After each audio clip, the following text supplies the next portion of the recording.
النسكافيه حلو يا باشا جميل قول والله يا عم والله العظيم مش معنى ان انا حطيت يا عم كان بيبدا والله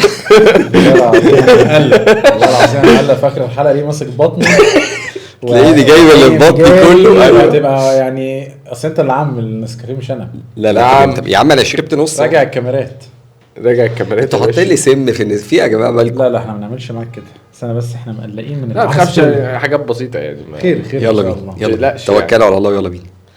صاحب كويس انه ما جاش النهارده يا عم ده زعل. لا ما زعلش والله زعل وقفش وقعد يقول لي انا سايب لكم الاستوديو عشان تعملوا كده فيه وبتاع. كانت قصه يعني. كلمني عادي ولو زعل عادي. وبعدين بقول لك ايه الاستوديوهات استوديوهاتنا مش مفيش حد في المكان.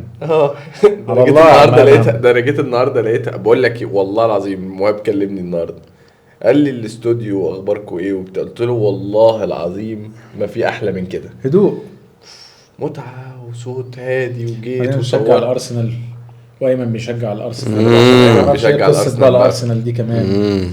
ما احنا قلنا بقى نجيب حد عارف. انتوا بداتوا ولا ايه؟ احنا باشا كله في بعض بجد. ده بدأوا انا عامل السنين يبداوا بقول فيه هنبدا امتى يا احنا هنخلي يلا لسه مش لا واحده بنطبع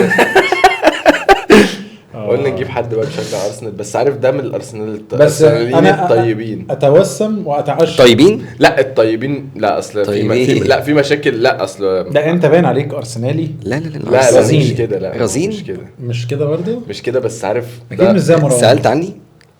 لا انا بشع. لا انا لما يتعلق الامر بارسنال بتحول لاسوأ نسخه مني. احنا لسه مش هنوصل بس انا يعني حقاني بالامانه الشديده لسه مش هتوصل معاه المرحله اللي احنا وصلنا لها يعني خناقاتك انت مع مارو لا مش هتبقى كده قوي لسه يعني هو خلي بالك يعني اصلها ايه احنا لسه في الاول فمش فبرضه الدنيا اخف مهما عمل. بس هو قال جمله حلوه جدا قال لك انا حقاني وواقعي. مروان مش حقاني ولا واقعي. نساله السؤال هو بيقول لك انا حقاني بلاش بقى هو يا باشا مش بيقول انا حقاني هو ده السؤال ده المعيار.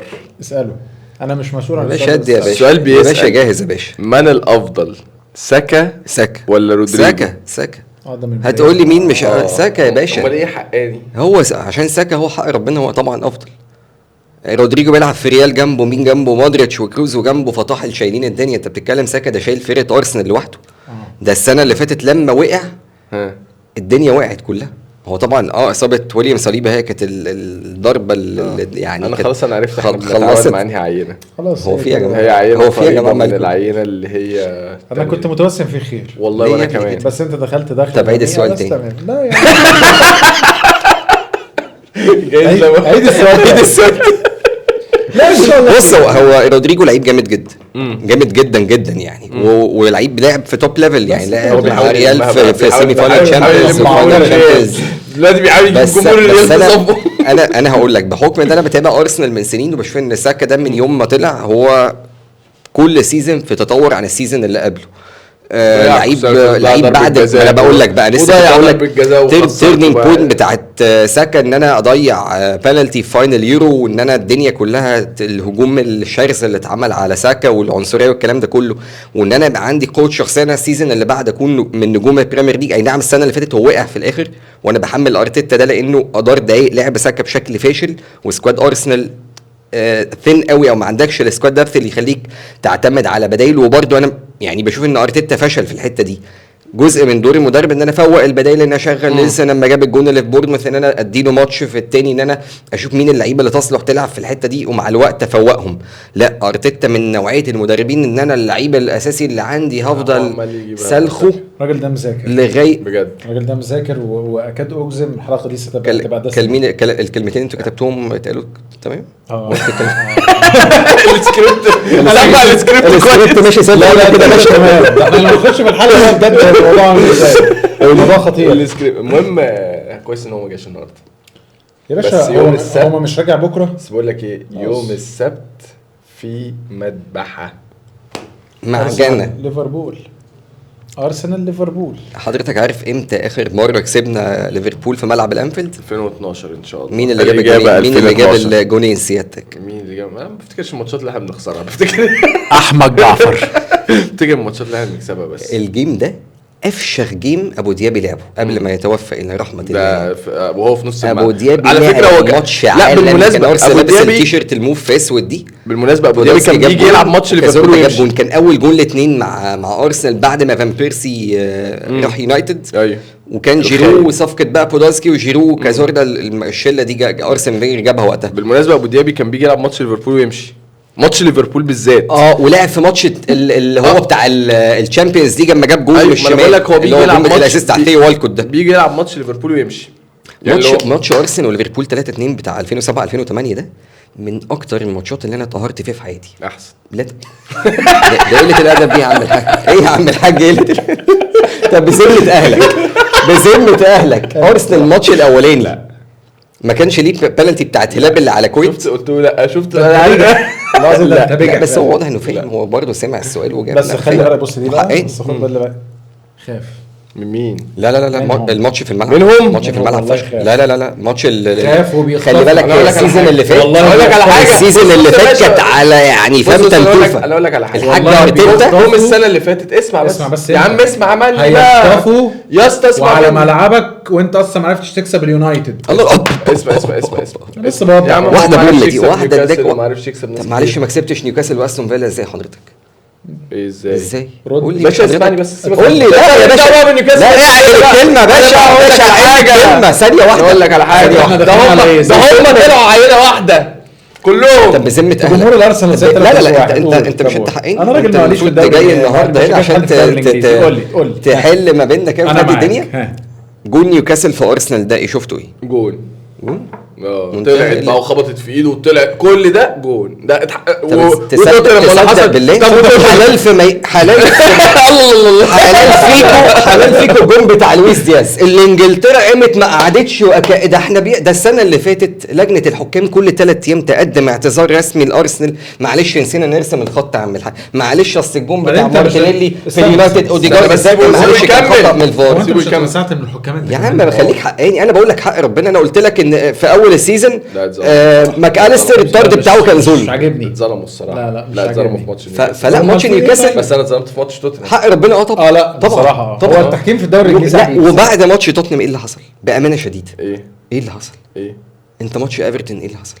عشان الطرد بتاعك اشلي يونج اتطرد فير انف. عدل يا باشا وعدل ربنا ما باشا. مش هتساوي حمارة العمده بحمارة لا كنت هتاخد انذار تاني وانت عارف على فاول على كالفرت لوين. الجيم هيبقى ايكوال 10 ضد 10 وانت كنت متعادل والجيم مقفول وديربي لا قبل ما تكسب. انا بقى شايف نهدى كده. انا شايف ان هم عينه واحده يا استاذ عمر. كده انا متفق يا استاذ عمر طلعوا عينه واحده يا استاذ عمر. باشا انتوا جايبين تزلوا في امي فيها يا جماعه كده عينه واحده. طيب احنا يبقى كده عرفنا الدنيا داخله بينا على فين يا استاذ ادهم. وان شاء الله خير. حلو انت عمال ايه ساكت. تعادلت انت الدوري خلص وراح. والدوري بس اللي هيروح لا بس انت هتعدي من نابولي. مين ده؟ انت. طب نتكلم في الحلقه. انت مش هتعدي من نابولي. نعدي بس يا عم نتكلم في الحلقه. بس انت حلو انت كده خسرت الدوري. طب انا بس انت بتتكلمش. فاكر حفله رزع الجمهور اللي فاتت اللي كانت في اركان. ايوه سالتني كان مروان سالني سؤال على المسرح. قلت لك لما قال لي مين اقرب للدوري دلوقتي قلت ريال مدريد وانت طلعت يا فيلسوف عصرك واوانك وزمانك قلت لا بالسكواد اللي موجود دلوقتي لا برشلونه لا برشلونه مش عارف ده الكلام ده ايه السيزون اللي فات ولا السنه دي اول ما الموسم بدا اول الموسم خالص. لا برشلونه وحش قوي يا اخي التقول. بس اول موسم كانوا كويسين كانوا حلوين. بس عايز اقول لك حاجه هو سكواد برشلونه دلوقتي. لا بقول لك على حاجه. لا والله ما اسكت عليه بس ما يقول. في رايك شايف ايه مشكله برشلونه؟ ما هنجيلها اصبر بقى هنجيلها في الحلقه. احنا كده انا عايز انا الضيف بتاعنا انا اللي عايز اقول انا على الرز. انت عايز تولع في الرز مش عارف. اول من اخبركم انت راجل بتفتكر. لا شفت انا كده من دي 1 بدري لما رجع من الاصابه قلت لكم هيتصاب تاني ولا لا؟ قلت لي هو اتصاب تاني. هو لحق تدريبات. لا والله مش جافي يا ابني. هو لعب النهارده بدري ما لعبش. لا ما لعبش. ايوه مصاب. مصاب تاني 3 اسابيع. طب السؤال اللي وفر بقى. انت قلت لي لا انت قلت لي كده. انت قلت لي في الحلقه حفله اللي فاتت في الايفنت بقى هل سيبك بلاش بقى تعتذر لتشافي والكلام ده عشان هنغيرها هتصعد في دور ال 16. لا دي قصه تانية نجيلها بعدين. نابولي تشافي قادر يعدي بيك دور ال16 نابولي بس نعدي فالنسيا الاول حلها فكركم الحفله يوم 5/1 ان شاء الله في مسرح ايه بقى؟ الماركي التجمع الخامس. ايوه في كايرو فيستيفال. خش احجز تذكرتك، هتلاقي نسيب لكم اللينك في الديسكريبشن. التذاكر موجوده في بعض التذاكر موجوده، فخش الحق الناس من اللي جاوبت صح على احنا لسه باشا انا عايز تيكت يا باشا. طب اقول لك ايه، ما نغششه الضيف ويدخل يكتب. لا هعتبره ان هو قاله هديله التيكت على حبيب يا باشا. لا هو الراجل ينور حبيب ينور من غير حاجه حبيب. فبنفكركم يعني. بنفكركم طبعا المسابقه اللي احنا عاملينها. خش على البيج بتاعت ارزع على الانستجرام، هتلاقي في مسابقه توقع الضيف واعمل منشن لحد من صحابك. لو عرفت تتوقع صح وجبت الاجابه صح، جايز تكون من المحظوظين اللي هيكسبوا تيكت في حفلة رزع الجمهور ان شاء الله اللي هتكون موجود يوم 5/1. ولو انت مش عايز تاخد الريسك، خش احجز تذكرتك على طول دلوقتي اسهل، او خش ابعت لنا وانا احجز لك، او خش اسال عمر. يا عم خلص انا لما ابقى اعرف الاول ابقى اجاوب. انا العموم ما تنسوش تعملوا لايك وشير وسبسكرايب وتدوسوا على التنبيهات عشان توصل لكم كل الحلقات اللي بتنزل اول باول على طول، وتابعونا على كل البلاتفورمز المختلفه للسوشيال ميديا. الشباب عامله في السعوديه اخر قلق يعني كسبنا الاتحاد، ولكن الحمد لله يعني ان هي جت على قد الاتحاد وضربت في وشهم فلومينينس البرازيل. انت كنت بتزقطط والله ما كنتش مزقطط. تعرف الحاجات دي كذاب والله كذاب والله. انت عارف لا يا كذاب. طب تصدق وتاني كداب جدا باين قوي. طب بالله عليك كداب جدا والله. يعني باين انك كداب جدا. لما وقع على وشه والحكم عمل كده بينالتي انت تلاقيك لا يا مارسيلو. الله يا مارسيلو. تصدق وتعمل بايه؟ قول لا اله الا الله. لا اله الا الله. والله العظيم النور كان قاطع. والله العظيم. دخلنا يا ابني في الحلقه. اهلا بكم رزيعه في حلقه جديده من حلقات بودكاست رزع على الجمهور، الذي ياتيكم دائما وابدا يوم الجمعه في الساعه 3 عصرا بتوقيت القاهره، 4 بتوقيت السعوديه، 5 بتوقيت الامارات. ده اذا الحلقه نزلت في ميعادها. انا بحملك المسؤوليه كامله. لا نزلت عمال تبيع وتشتري في ايه؟ نزلت في ميعادها صح؟ بالميل يا استاذ ادهم. ظبطتها. الله عليك يا استاذ ادهم. الله عليك. في حد كتب اسمك في الكومنتات وقال انت ساكن فين؟ صحابك؟ طب دخل صحابك يكتبوا في الكومنتات. طيب خلينا ندخل في الحلقه على طول، ولكن قبل بدايه اي حاجه نرحب بضيفنا العزيز حبيبي الرجل المحترم، القيمه والقامه والوجه المضيئه لقنوات اون سبورت. اون تايم سبورت. انت اول القصيده تايم سبورت. ايوه كابتن حبيب قلبي والله العظيم انا سعيد انا حاسسك عمال تقول المقدمه دي. حبيبي سلم عليا يا عم الحاج. لا فاكر الاسم. انت فاكر الاسم؟ انا نسيت. دي مقدمه رائعه. اون تايم. انت نسيت اون تايم دي اللي اتنسيت. انت عمال في حاجه ما تاثرش في صورتي. لا يا باشا ده صناع القرار في القناه او تتاذن يعني. ربنا قال كده انا خلاص كده انتهيت. طب نورنا والله حبيبي والله. انا مبسوط معاكم جدا وانتوا يعني من الشباب الحلو والجميل اللذيذ الحبوب كده بجد والله العظيم. كلام من القلب يعني.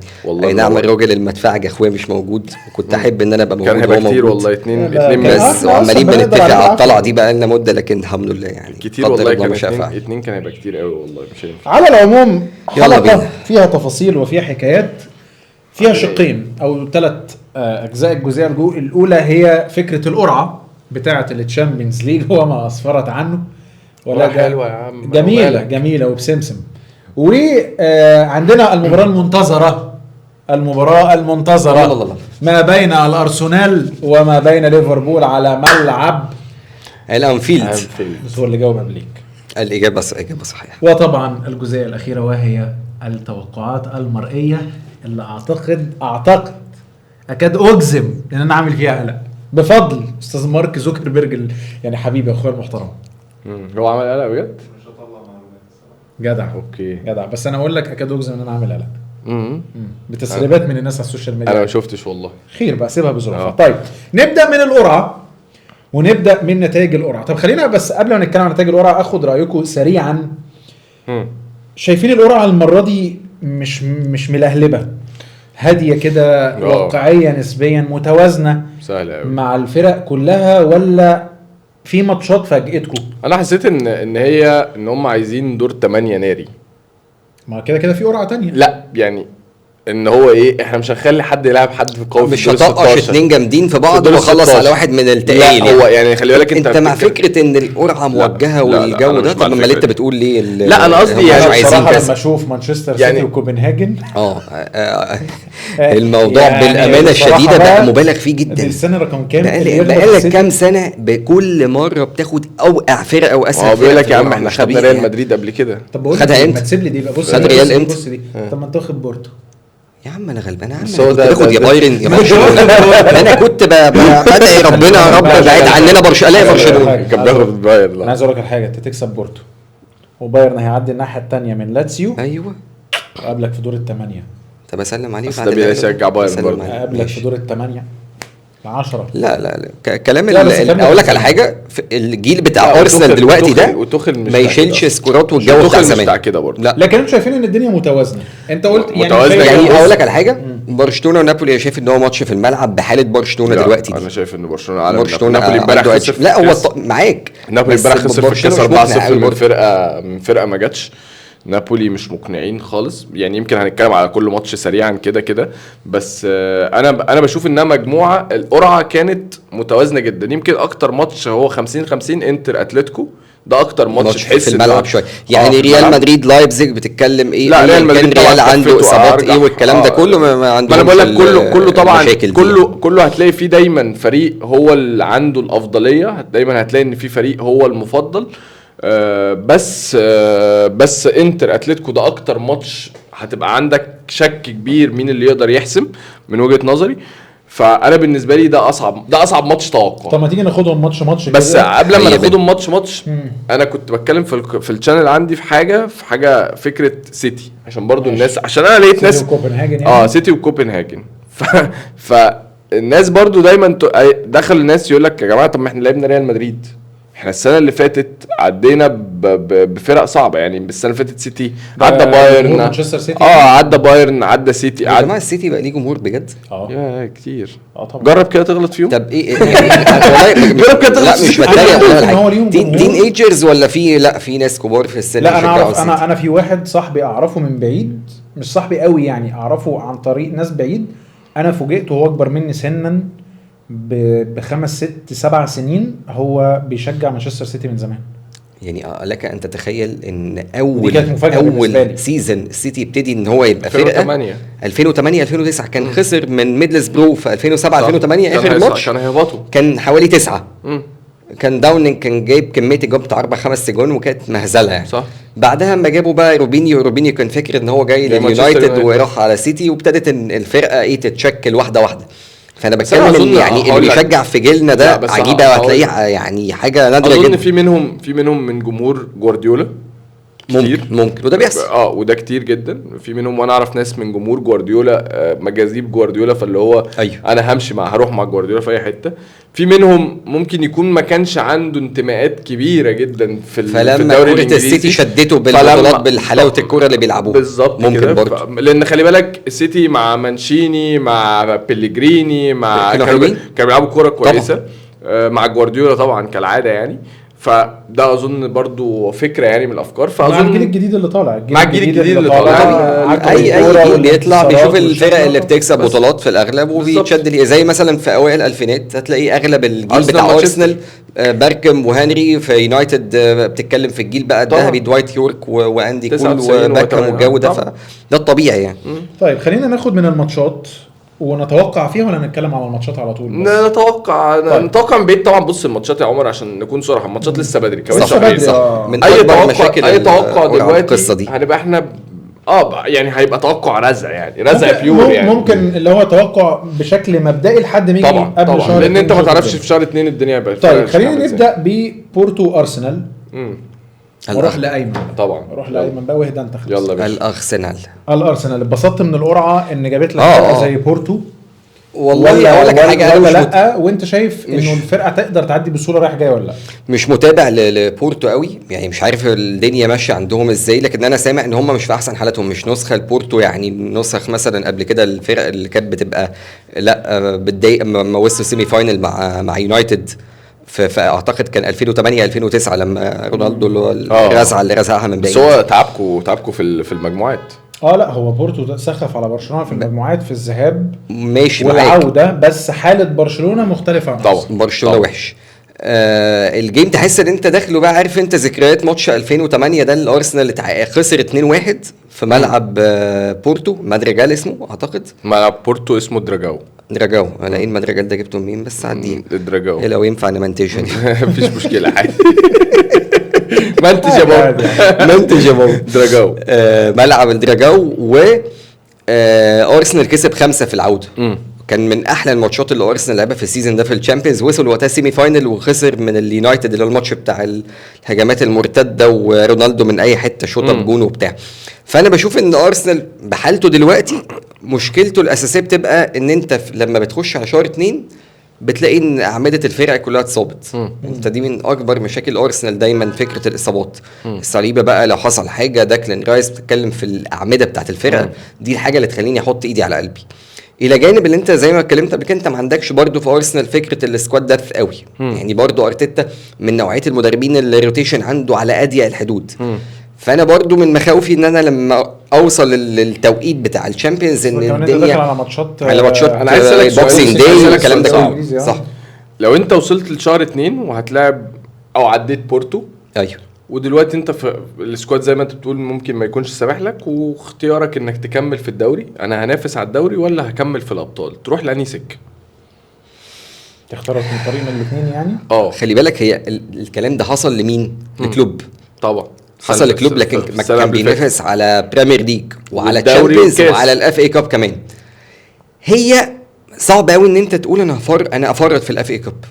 يعني انا عادي لو انا توقيت الاف اي كاب مثلا ماتشات ميد ويك عادي جدا ان انا العب بالدوري والتشامبيونز ليج. يعني انت دلوقتي رايح في سكه الدوري والتشامبيونز ليج، عارف انك هتعافر في الاثنين، محدش هيتنازل ان انا ممكن ان انا عافر في الاثنين. هلعب بالتشكيلات الاساسيه 100% في الشامبيونز، لان مفيش مجال ان انا اعوض. يعني انا لو انا في ماتش من الماتشات ما كنتش في احسن حالاتي او لعبت مثلا بالفيرست تيم مطعم ببعض البدله والدنيا اتهزت شويه، مش هقدر ان انا اعوض. يعني الضربه في الشامبيونز هتضحي بايه؟ انا فاهم ان انت في البريمير ليج انا ممكن عادي، ممكن في ماتشات ان انا حظي مثلا ماتش على ملعبي قدام فرقه ميد تيبل، فرقه في اخر الجدول، نوتنجهام مثلا، بلاعب فرقه من الفرق اللي مش في احسن حالاتها، عادي ممكن ان انا بلاش اعمل روتيشن شويه. اسالك السؤال الثاني، كارسنالي بحلم بايه؟ تاخد دوري ولا تاخد تشامبيونز ليج؟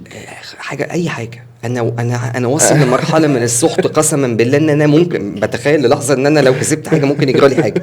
فاي حد يقول لي تاخد ايه يا جماعه، والله اخد اي حاجه.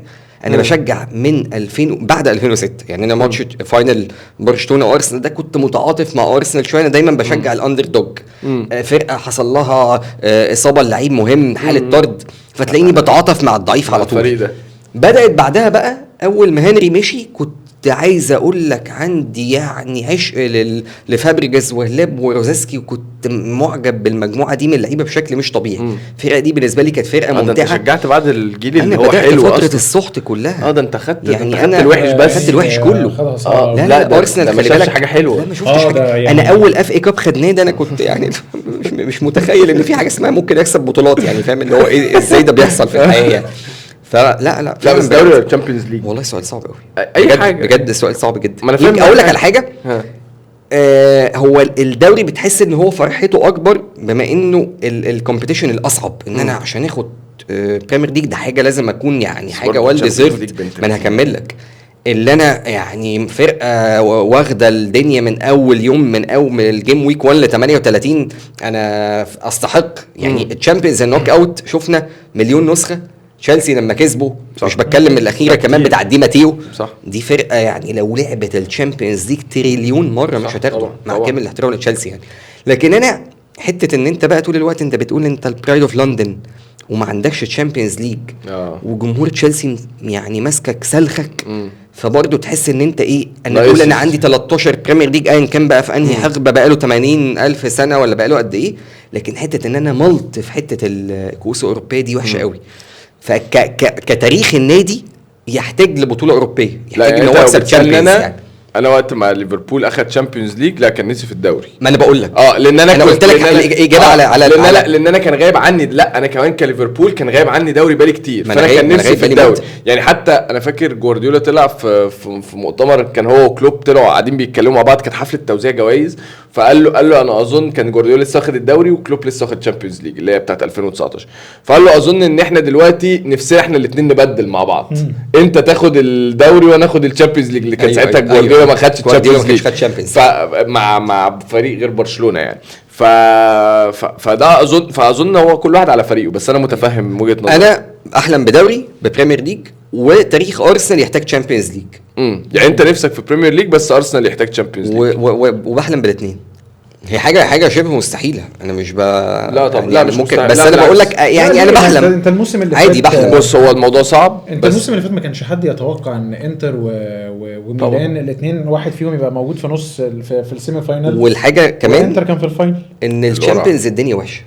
يعني اغلب الانديه انت بتتكلم ريال عنده كم اصابات في اعمده الفرقه. لا انت ريال كورتوا ده لما بيكون مش يعني كيبا مأدي والدنيا ماشيه، لكن كورتوا هو من اسباب، هو السبب المين ان هم كسبوا تشامبيونز السنه على ليفربول السنه قبل اللي فاتت. بجد هو ده السبب الرئيسي. اقول لك على حاجه بصراحه، يعني انا بشوف ارسنال، سيبك بقى من الهزار والكلام ده، انا بشوف ارسنال واحد من التوب 5 اللي ينافسوا على الشامبيونز ليج. يعني فاكر لما كنا بنحط تصنيفات فقلت لك ارسنال يجي رابع ورا سيتي ليفربول وسيتي وريال مدريد وبايرن ميونخ.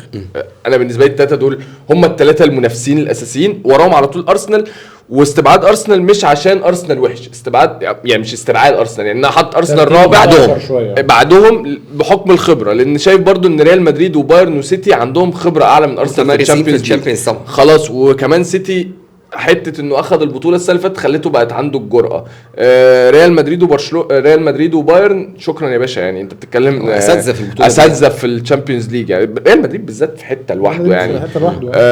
فبشوف ان ارسنال رابحهم بالاداء بالشكل اللي هم عاملينه. بشوف ان ارسنال رابحهم، شايف ان ارسنال يعدي بورتو بسهوله، يعني مش بسهوله بس يقدر يعدي بورتو بنسبه 70%. جيم في ايدك يعني. جيم في ايدك. ارسنال يكسب بورتو رايح جاي، يعني حتى لو ما كسبش رايح قوي يعني عادي لو تعادلت تمام 70%. انا شايف ان 70% بنسبه 70% ارسنال يقدر يعدي بورتو بشكل 80-20 كمان ممكن، لان الموضوع شبه بسيط. طيب يبقى احنا متفقين على ارسنال يعدي بورتو. اوكي طيب تعالى ناخد ريال سوسيداد وباريس سان جيرمان. ده ماتش حلو ده.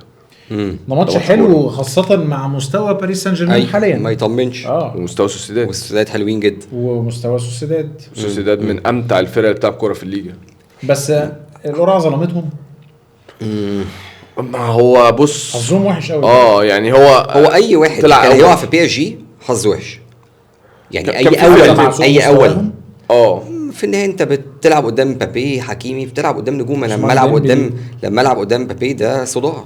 انت بتتكلم ان انا لعيب في اي لحظه ممكن يقلب جيم، لعيب عالمي يعني. مبابي ده انا بشوف ان هو لو بتكلم على احسن لعيب في العالم، لا انا بشوف ان هو اخده على هالاند يعني كلاعب متكامل ومتعه ولعيب سريع وكل حاجه. مشكله مبابي انه بيلعب مع فرقه، لا انا بشوف ان التكوين فرقه بي اس جي طول الوقت فيه مشاكل. الستراكشر بتاع الفرقه، بناء الفرقه على طول، انت كصفقات كتعاقدات كل حقبه فيها مشاكل معينه. انا كنت بلعب في وقت من الاوقات كاني بلعب بلاي ستيشن، بلعب بميسي وبنيمار وبمبابي، ثلاثه ما بيقوموش باي واجبات دفاعيه. فانت بتتكلم ان انا محتاج الثلاثه اللي وراهم يكونوا بهايم، يعني ثلاثه ما بيبطلوش جري لحظه عشان يلموا ورا الثلاثه اللي ما بيقوموش باي واجبات دفاعيه. فانت التكوين بتاع الفرقه في مشاكل، فاهم انا النقطه اللي بتكلم فيها. فدلوقتي انت عالجت ده شويه، بتحاول واحده واحده تقوي خط النص بتاعك، بتحاول ان انت ما يكونش كل هدفك تعاقدات بقى اللعيبه الميجا ستارز بقى، الصفقات اللي بتبقى فيها بروباجندا مش طبيعيه. لا دلوقتي بقيت بتشوف ايه احتياجاتك ايه، لكن تحس ان ستيل فرقه فيها مشاكل. فرقه مش كونفينسنج قوي ان انا اقول لا ده فرقه تاخد تشامبيونز، ده فرقه تكسب بايرن وتكسب ريال والكلام ده كله. لا هي فرقه عندي راي مختلف شويه. قول لي. الفرقه دايما اللي بالمناسبه الحته اللي انت كنت بتتكلم عليها اللي هي اي فريق كان هيلاعب باريس او انتر كان هيبقى الماتش صعب. طب اي اول هيلاعب تواني من باريس او انتر من التواني كان هيبقى ماتش صعب. هيبقى ماتش صعب قوي. لويس انريكي اتعودنا منه ان هو بيبتدي يفوق في شهر 12 او في شهر 1 او في شهر 2، يعني بيبتدي يفوق في الفتره ما بعد الوينتر بريك او ما بعد التوقف اللي هي الشتاء، الاجازه بتاعت الشتاء. ارجع لبرشلونه اول سنه مسكها فيهم، لويس انريكي كان على وش الاقاله خلاص في برشلونه، كان الناس كلها بتتكلم ان الراجل ده لازم يمشي، اللي هو السنه بتاعت الامسان، السنه اللي برشلونه طلع نار من بقه لا قبل بي اس جي، اللي هي السنه بتاعت الامسان اللي اخدوا فيها فاينل قدام يوفي اوكي قبل السنه بتاعت الكامباك بي اس جي. الفرقه دي كانت لغايه شهر 12 3-1 الفاينل 3-1 الاول. الفرقه دي لغايه شهر 12 ما كانتش شايفه في قدام ضلمه. من بعد شهر 12 الفرقه دي تحولت تحول رهيب. وبالمناسبه بس المعطيات كانت مختلفه، الاهداف كانت مختلفه. وبالمناسبه كان في ماتش سوسيداد في ملعب الانويت بدايه التحول. فده اول حاجه. ممكن يبقى لينك عبيط ملوش لازمه. ايوه لا اوقات على فكره فرقه كده بيبقى فيه نقط تحول. اقول لك على حاجه، كونتي طبعا مع تشيلسي في السيزون اللي كسبوا اغلب الماتشات 1-0 بدياجو كوستا اسيست فابريجاس، وكان معاه ويليان، والفرقه دي كان نقطه التحول ايه؟ كان بيلعب قدام ارسنال في ملعب الامارات، خسر 3، نزل ماركوس الونسو باك شمال وقلب الخطه 3، بقى بيلعب ب3 ورا. من بعدها نقطه تحول بوينت في السيزون. حتى جماهير تشيلسي يقولوا انت عملتوا معانا الواجب وزياده. دي نقطه التحول لينا في السيزون. فبعض الفرق بيبقى معاها كده. فلويس انريكي بيبتدي يفوق مع الفرق في الغالب اللي بيمسكها في شهر 12 1-2. انا بقول ان هو عنده عناصر في باريس سان جيرمان، عناصر كويسه جدا، عناصر ككوره، عناصر حلوه. يعني لما تيجي تبص النهارده في خط دفاعه، عنده هرنانديز وعنده سكرينيار وعنده ماركينيوس وعنده دوناروما واقف جون. اي نعم يعني دوناروما بالنسبه لي ده أزوبة ماشي بالامانه الشديده. عنده جدا. اشرف حكيمي باك رايت، عنده في نص الملعب عنده جارتي وفيتينيا وزاير امري واد صغير مكسر الدنيا، عنده قدام كولومواني ومبابي وعثمان ديمبلي، عنده فرقه جامده. عثمان ديمبلي ده انا بحسبه برضه في تعداد الموتى الحقيقه. يعني بس انت في الاخر عندك كل ما تعتمد عليه تلاقيه يتصاب. تمام، بس عندك عندك امبابي في خط الهجوم، وده كارت ده كارت قوي يعني طبعا. فلو انت بتسالني تقول لي باريس شايفه ما يتحسنوا، احساسي بيقول ان مع لويس انريكي، وده شفناه بالمناسبه مع منتخب اسبانيا في الاول برضو كان الفريق وحش جدا وبدا ياخد كيرف عالي. سيبك من اللي حصل معاهم في كاس العالم، لا كان باد لك. ماتش المغرب شايف ان هم كانوا دوميننت وكان في باد لك مش طبيعي يعني. بالظبط، يعني حصل معاهم دروب في كاس العالم، ولكن لويس انريكي بيعرف يفوق الفرقه، بس بياخد وقت. هيحصل ده ولا مش هيحصل على شهر 2؟ الله اعلم. ممكن ما يحصلش على فكره، ممكن يحصل 50-50 بالظبط كده، بس في احتماليه انه يحصل، لان شفناه قبل كده مع لويس انريكي. عشان كده انا بقول لك الماتش ده صعب قوي، لان سوسيداد بقى في نفس الوقت، سوسيداد هو اقوى خط دفاع في الشامبيونز ليج السنه دي. سوسيداد استقبل هدفين بس في الشامبيونز ليج السنه دي. ماشي، فسوسيداد فرقه قويه دفاعيا جدا، بس هل يقدر يعني يقدر ملعبه؟ ما هي دي الفكره. ملعبه صعب قوي. ماتش العوده في ملعب سوسيداد بالظبط، هي دي ملعبه صعب. اعتقد ممكن تكون نقطه القوه اللي عند سوسيداد في الماتش ده. ليه بقى ملعبه صعب؟ ليه؟ اولا ملعبه ضيق، باريس ما يحبش الملاعب الضيقه اللي من النوعيه دي، عايز ملعب واسع، فهو بيلعب في ملعب ضيق قوي. ملعب ريال مدريد بيتعب فيه، ملعب برشلونه بيتعب فيه، ملعب اي فريق من الكبار بتوع الليجا لما بيروحوا يلعبوا فيه بيتخنقوا. فباريس هيروح يتخنق، هعرف اخنقه هناك. باريس شفناه لما لعب قدام نيوكاسل في جيم متقفل، في جيم رخم، خسر 4 وفي الماتش العوده اتعادل بالعافيه قدام باريس. واظن ان احنا هنشوف نسخه من مباراه نيوكاسل وباريس هتتكرر تاني في مباراه باريس وريال سوسيداد. يعني افهم من كلامك كده انك ترجح كافه ريال سوسيداد على باريس؟ انا مش ان هو جيم ايكوال. يعني بص، مش هو باريس الحالي ما اقدرش ارجح سوسيداد بنسبه 50. يعني بص، في ايدج برضو دايما اللعيبه، بحس ان دايما عشان اللعيبه والكواليتي اللي موجود لازم ادي ايدج شويه. فهقول لك 55-45. لكن مش هتختار حد صراحه تانية؟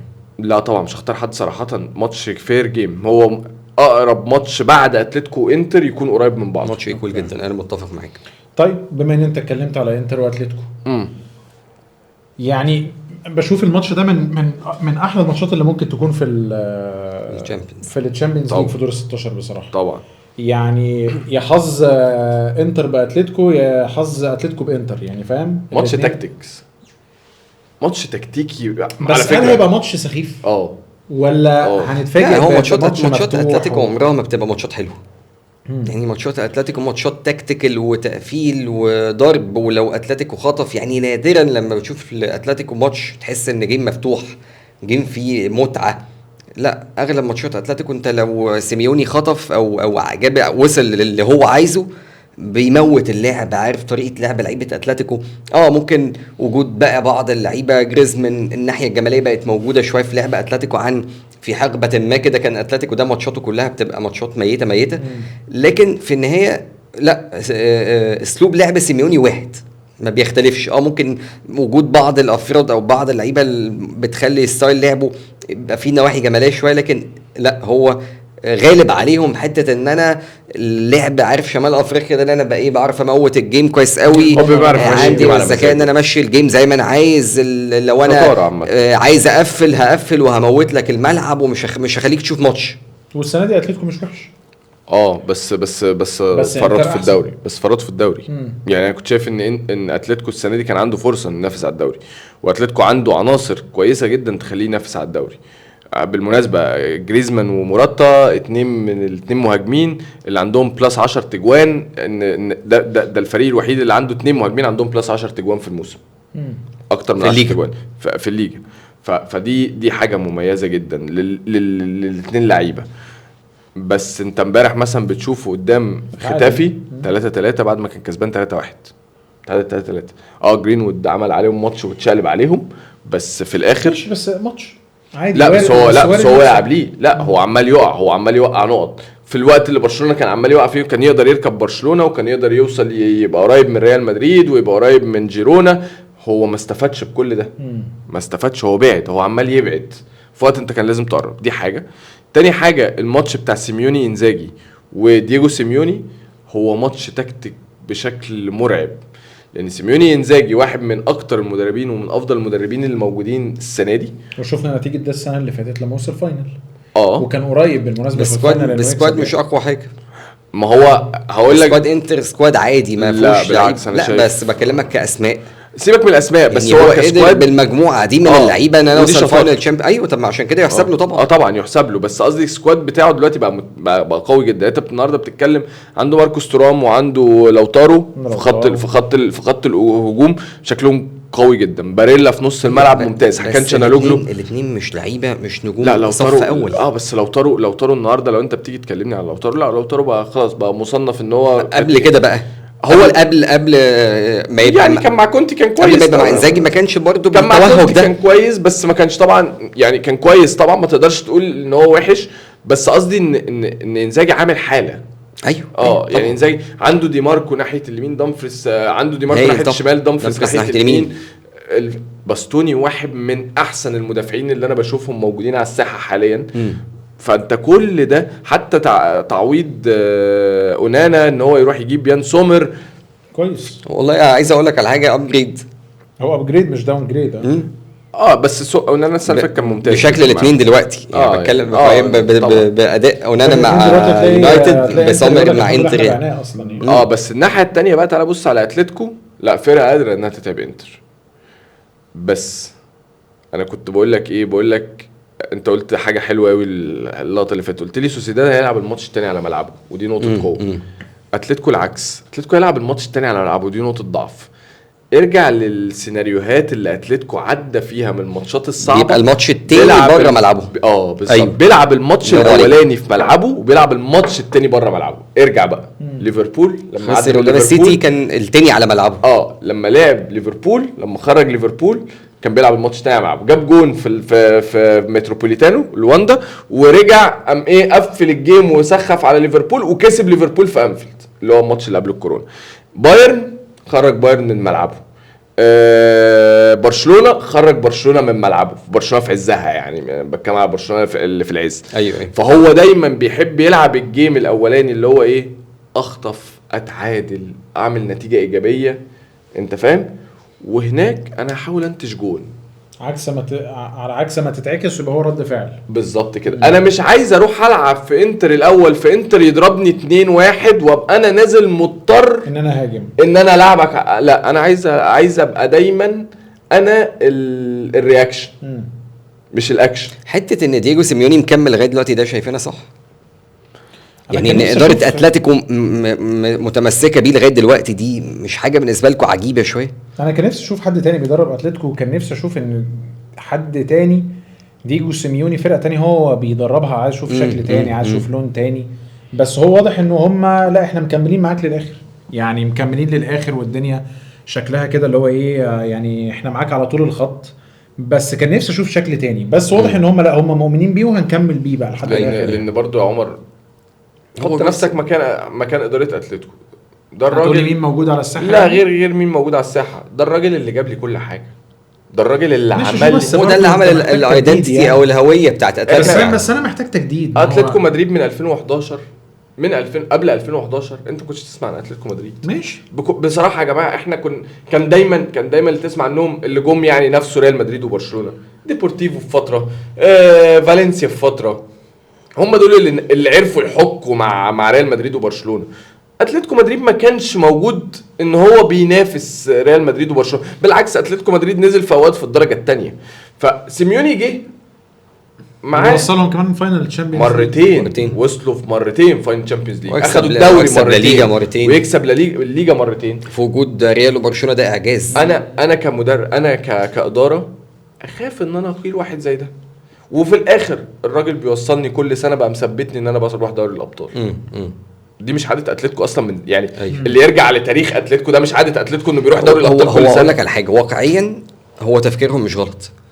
في بعض الادارات تقول لك لا انا عايز اخد بقى يا عم نكست ستيب بقى ان انا ايه اوصل بقى الليفل بقى بقى اعلى من كده. غلط بقى لو انت تسال صح بقى هو اللي غلط. هو كمل كل ده اللي غلط بقى. انا لو مكان سيميوني امشي، لا كنت هبتدي اروح اشوف ستيب جديد، اشوف مرحله جديده، اشوف عتبه جديده، انت فاهم، ابتدي اشوف تحدي جديد، تشالنج جديد. صح. فهو اللعيب مش يكون هو مش بتاع ان هو ياخد الريسك يقول لك انا الدنيا ماشيه والدنيا زي الفل. طب لا برضو عادي في مدربين ياما عملت كده. السير أليكس بس انت بتجدد الدوافع لنفسك ازاي؟ يعني السير أليكس فيرجسون كان قادر ان هو يجدد الدوافع لنفسه، قادر انه يحط تشالنجز لنفسه جديده كل سنه، قادر يحط تحديات لنفسه. سيميوني تمام، بس انت قادر تحط لنفسك تحديات جديده. انا بقالي سنتين مش شايف التحديات اللي انت بتحطها لنفسك، شايفك انك واقف في حته معينه ما بتروحش بعيد عنها. ده انا كنت شايف ان سيميوني كان يقدر يروح يمسك انتر في فتره من الفترات بعد كونتي قبل دييجو سيميوني، ويفت قوي مع اللعيبه اللي موجوده، يليق عليهم مش بعيد يعني. طبعا. طيب خلينا نروح للماتش الثاني وهو بايرن ولاتسيو. اتكلم يا باشا، اتفضل يا باشا. يا باشا لا والله يا باشا الماتش ما فيهوش فيه حاجه. لاتسيو ايه وبتاع ايه يعني انا هنهزر. ولا انا عجبني ساري لما جه قال لك احنا عايزين نلعب برشلونه، قال لك مدرسه جديده يعني ومختلفه وبتاع. هو يديك لبست في البابا قابل بقى. لا مش يعني اعتقد بايرن يكسب رايح جاي يعني الماتش هيبقى في المتناول. واعتقد انه بايرن مش احسن حاجه، مش احسن حاجه، مش الفيرجن المرعبه بتاعت بايرن يعني، لكن برضه لاتسيو لا في فوارق واضحه جدا يعني. طبعا موضوع سهل ومش هقول لك بسيط لان ممكن تحصل مفاجآت، ده طبيعي طبعا، ده طبيعي طبعا بس في المتناول الموضوع مش صعب. عارف لو كان فرقه تانية، عارف لو كان وقع في انتر، وقع في باريس، وقع في حتى سوسيداد، في الاثنين اول مع بعض. كان في مين تاني من التواني؟ لايبزيج المان مع بعض يعني. اصعب اثنين كان ممكن يواجههم. فانت لو راح خدمتك وجابت لك حتى جابت لك لاتسيو، ما جابتلكش مثلا بورتو. ثم بايرن اقوى. انا بالنسبه لي معرفش تتفقوا على لا، بايرن هو اقوى سكواد في اوروبا من حيث الاسماء ولا من حيث النتائج؟ اقوى من السيتي. معاك. السيتي بقى دلوقتي عنده مشاكل في السكواد بتاعه، خلي بالك.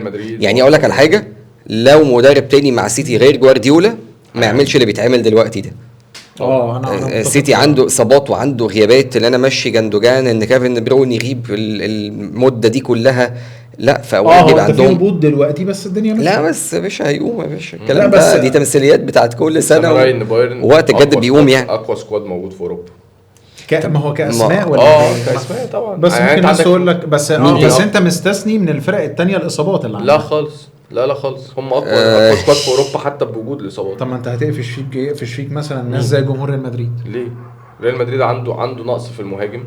ريال مدريد عنده، سيبك طبعا انا بتكلم على اصابات طويله، خلاص دول عارفين انهم مش راجعين. عنده كورتوا. اقول لك على حاجه، وجود هاري كين مع بايرن اقول لك كلام صح. لا تكامل. يعني قبل هاري كين كنت اقول لك لا ما عندكش مهاجم سوبر، وده نفس الوضع في الريال. تعالى نمسك سكواد. فهي عندك في الجول مانويل نوير، حارس ممتاز طبعا، يعني مش هنتكلم عن كيميتش بقى، بتتكلم عندك في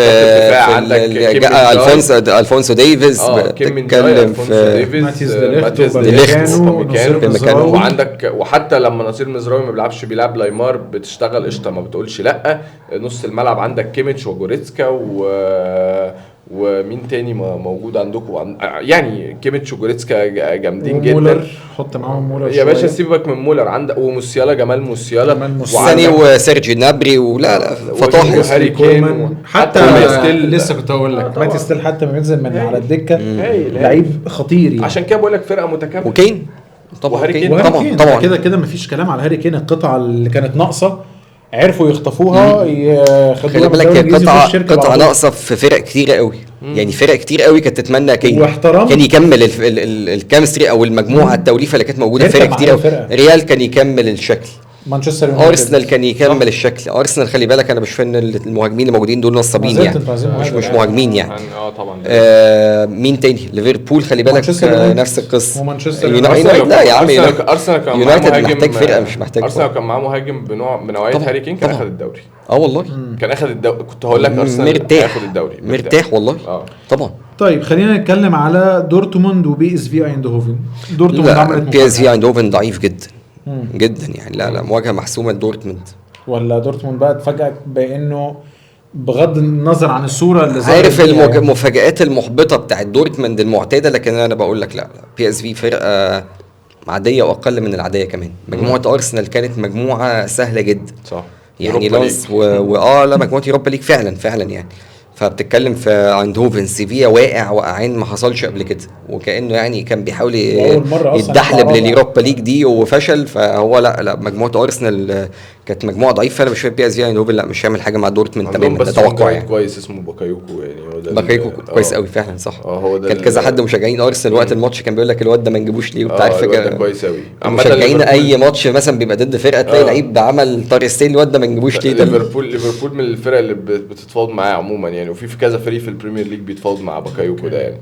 لعيب كويس. بس ماتش يعني انا بقول يا سعد يا هنال هياخد بي اس في ودورتموند في دور الثمانيه.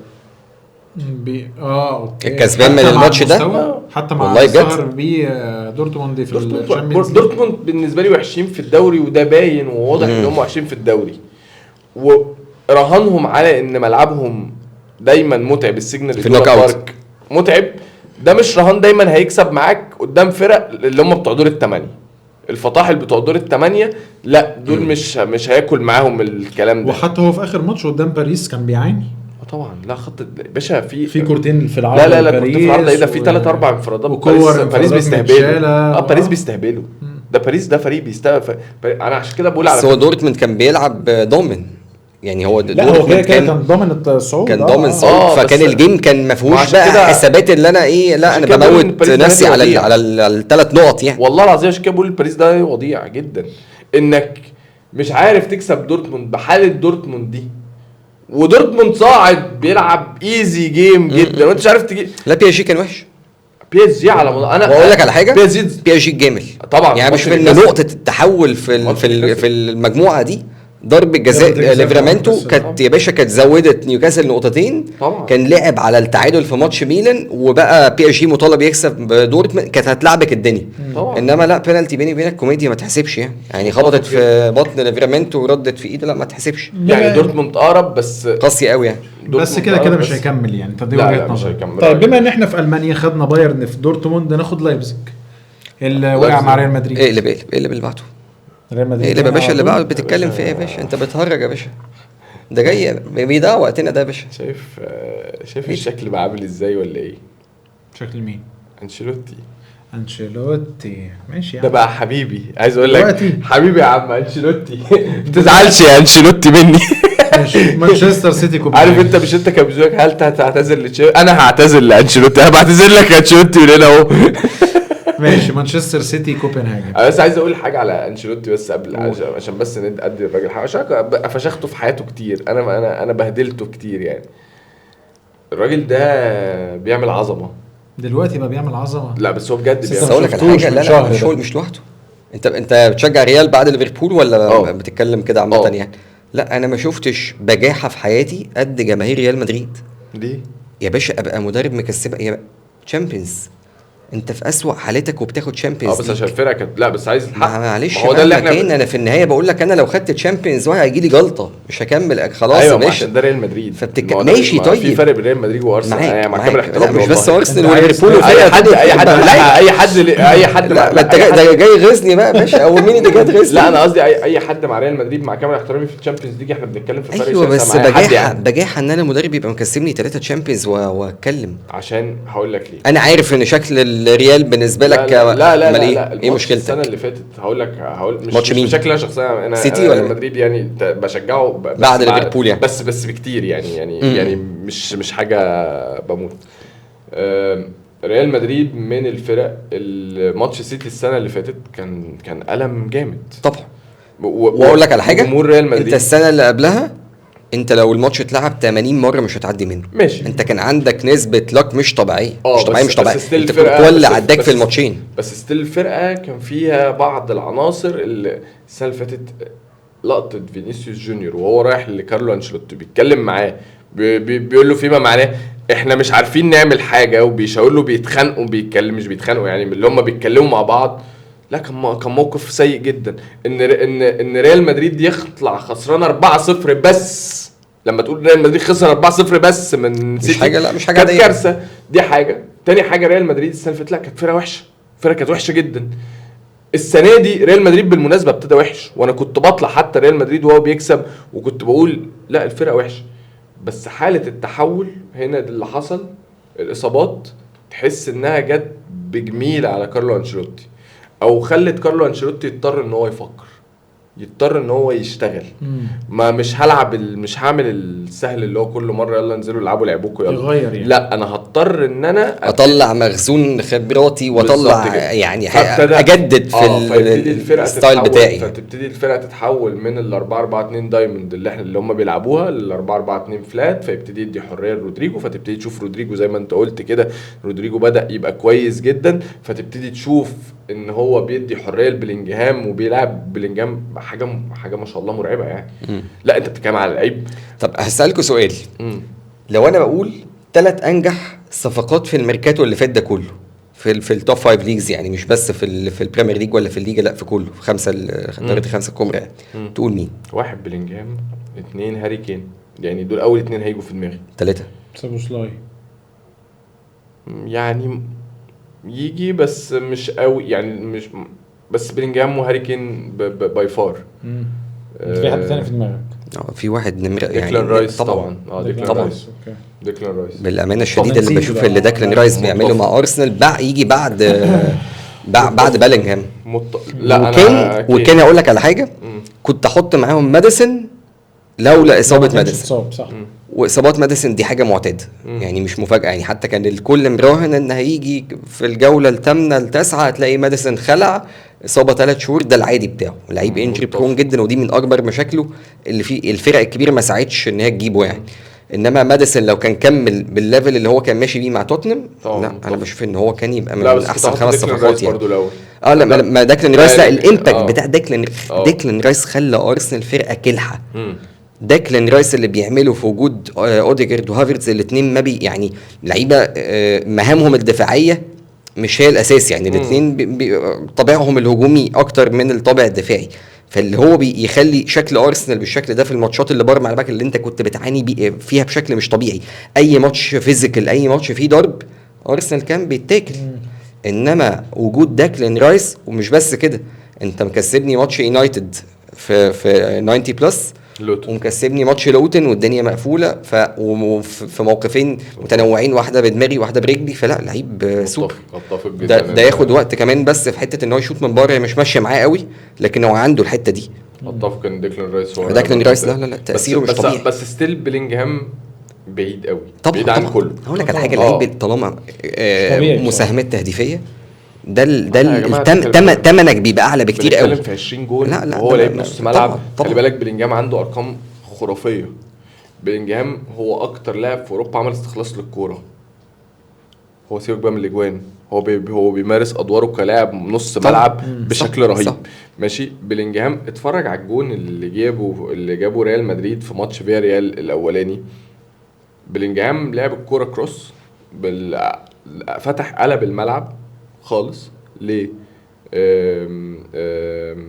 لوكاس فاسكيز لعبها لمودريتش. سيبك مودريتش عمل اسيست ولا في الخيال، اللي الكرة اللي حطها خيالية بشكل مبدع روعة، لان ده مودريتش. وهو على فكرة الكرة وهي رايح لمودريتش مقرر انه يعمل كده.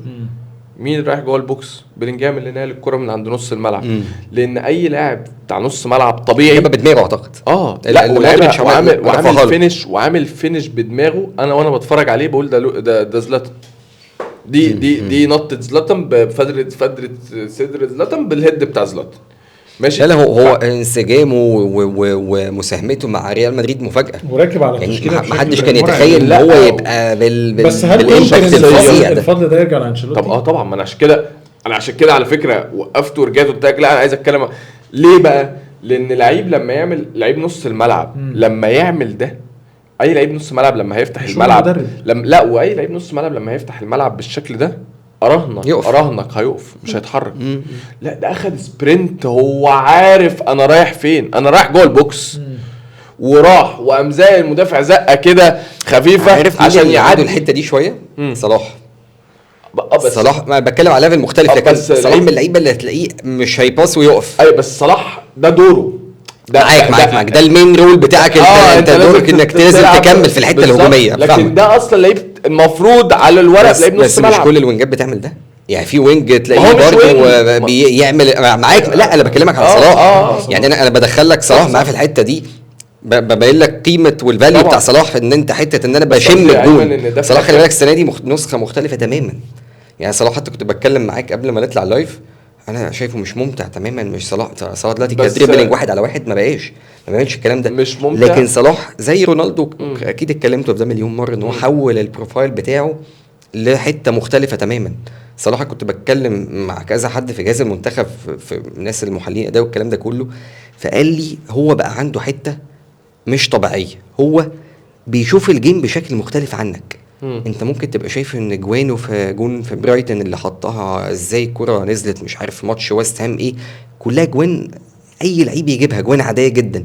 لكن هو فكره ان انا ابقى موجود في المكان ده في اللحظه دي مش حاجه سهله، مش حاجه عاديه، مش حاجه عاديه. يعني ما اي لعيب بقى كان يبقى عدد اهدافه واسيستاته كان يبقى عالي قوي، وكلها حاجات سهله، كلها حاجات بيزك بالشكل ده. لكن هو بيعمل السكاننج بتاعه للجيم مختلف تماما عننا. يعني اللي انت بتبقى شايفه وانت بتشوف الماتش في التلفزيون، هو بيبقى شايف حاجات في ارض الملعب مش اي حد يشوفها. وهو بقى خلي بالك مع ان دلوقتي بدنيا بقى اقل، كسرعه طبعا صلاح بقى اقل كتير جدا. صلاح انت دلوقتي اي صراعات ثنائيه الكلام ده كله التحامات ما بقاش هو بتاع المواسم اللي فاتت، خلينا متفقين في دي. صلاح الجوان اللي كان بيجيبها، الجون اللي جابه في السيتي ولم الدنيا كلها، الجون بتاع واتفورد اللي كانوا جونين ورا بعض، الكلام ده دلوقتي هل صلاح بيعمل الكلام ده؟ حتى بيعمله بيضيع؟ لا ما بيعملوش. لكن هو تحول لبروفايل مختلف تماما عن العادي المعتاد. واقول لك على حاجه، انا كنت بتكلم معاه صلاح في مره مرات، كنت مع المنتخب فبتكلم معاه، قلت له صلاح انت كنت مع روما بترقص اي حد زي ما انت عايز. يعني قلت له ماتش مارسيلو وراموس ده لما مرمطهم ما كانش يعني بيسيب الاثنين، كان كل هجمه تلاقيه واخد ده يمين في شمال ويسبق وبتاع. قال لي سؤال باللفظ كده، ايه الاهم؟ ان انا ابقى الجول كونتريبيوشن بتاعي في اخر السيزون ان انا ابقى طالع عامل جايب كام جون واسيست، ولا اللي انا لا صلاح ممتع ولعيب بيعمل دريبلينج والكلام ده كله؟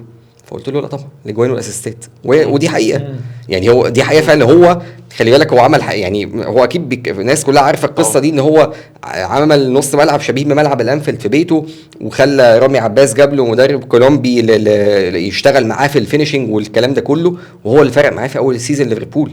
خلي بالك هو مع سباليتي مع روما كان من اكبر مشاكله اللي هو بيضيع كم من البيج تشانسز مش طبيعي. الفرص التهديفيه المحققه كانت من اكبر مشاكل صلاح ان هو تلاقيه ايه ويسفل جدا وبيضيع كتير قوي وتلاقيه فيه رعونه على طول كده مش ما كانش تقل بالشكل اللي كان عليه في اول. انا بشوف ان اعظم سيزون ليه مع ليفربول هو اول سيزون يعني كنت انا بتمنى في السيزون ده ان هو يتوج بان انا اكمل ماتش حتى ريال مدريد واعتقد كان هيبقى الشكل مختلف لان هو بدا كان جامد جدا صح. يعني الماتش ده هو في الاول كان عامل رعب مش طبيعي برده المارسيلو والراموس وكان حاجه رعب بشكل مش طبيعي وهنا بقى يبين لك قيمته.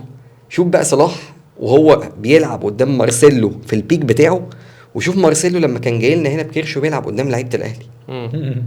شايف الفرق ما بين صلاح وصل لفين واحنا فين يعني. بتتكلم مارسيلو ده بنص حمولته زي ما بيقولوا يعني راجل كيرشو ناطر منه قدامه وشكله حاجه صعبه اللعيب معتزل يعني وبيلعب قدام الاهلي هو اللي ماشي الجيم لعيب قسطه في نص الملعب وفي الشمال وفي شغل ارنولد وزينشينكو مع ارسنال هو موجود في كل حته بعض الحته تتخيل ان هو وينج وتخيل انه مهاجم فجاه تلاقيه يمين شمال فاخدتكم من حته لحته. لا حلو قوي لا حلو قوي بس هو لا صلاح انا عنده كواليس انا في حاجات في بلاوي ما ينفعش انا في حاجات فحش دي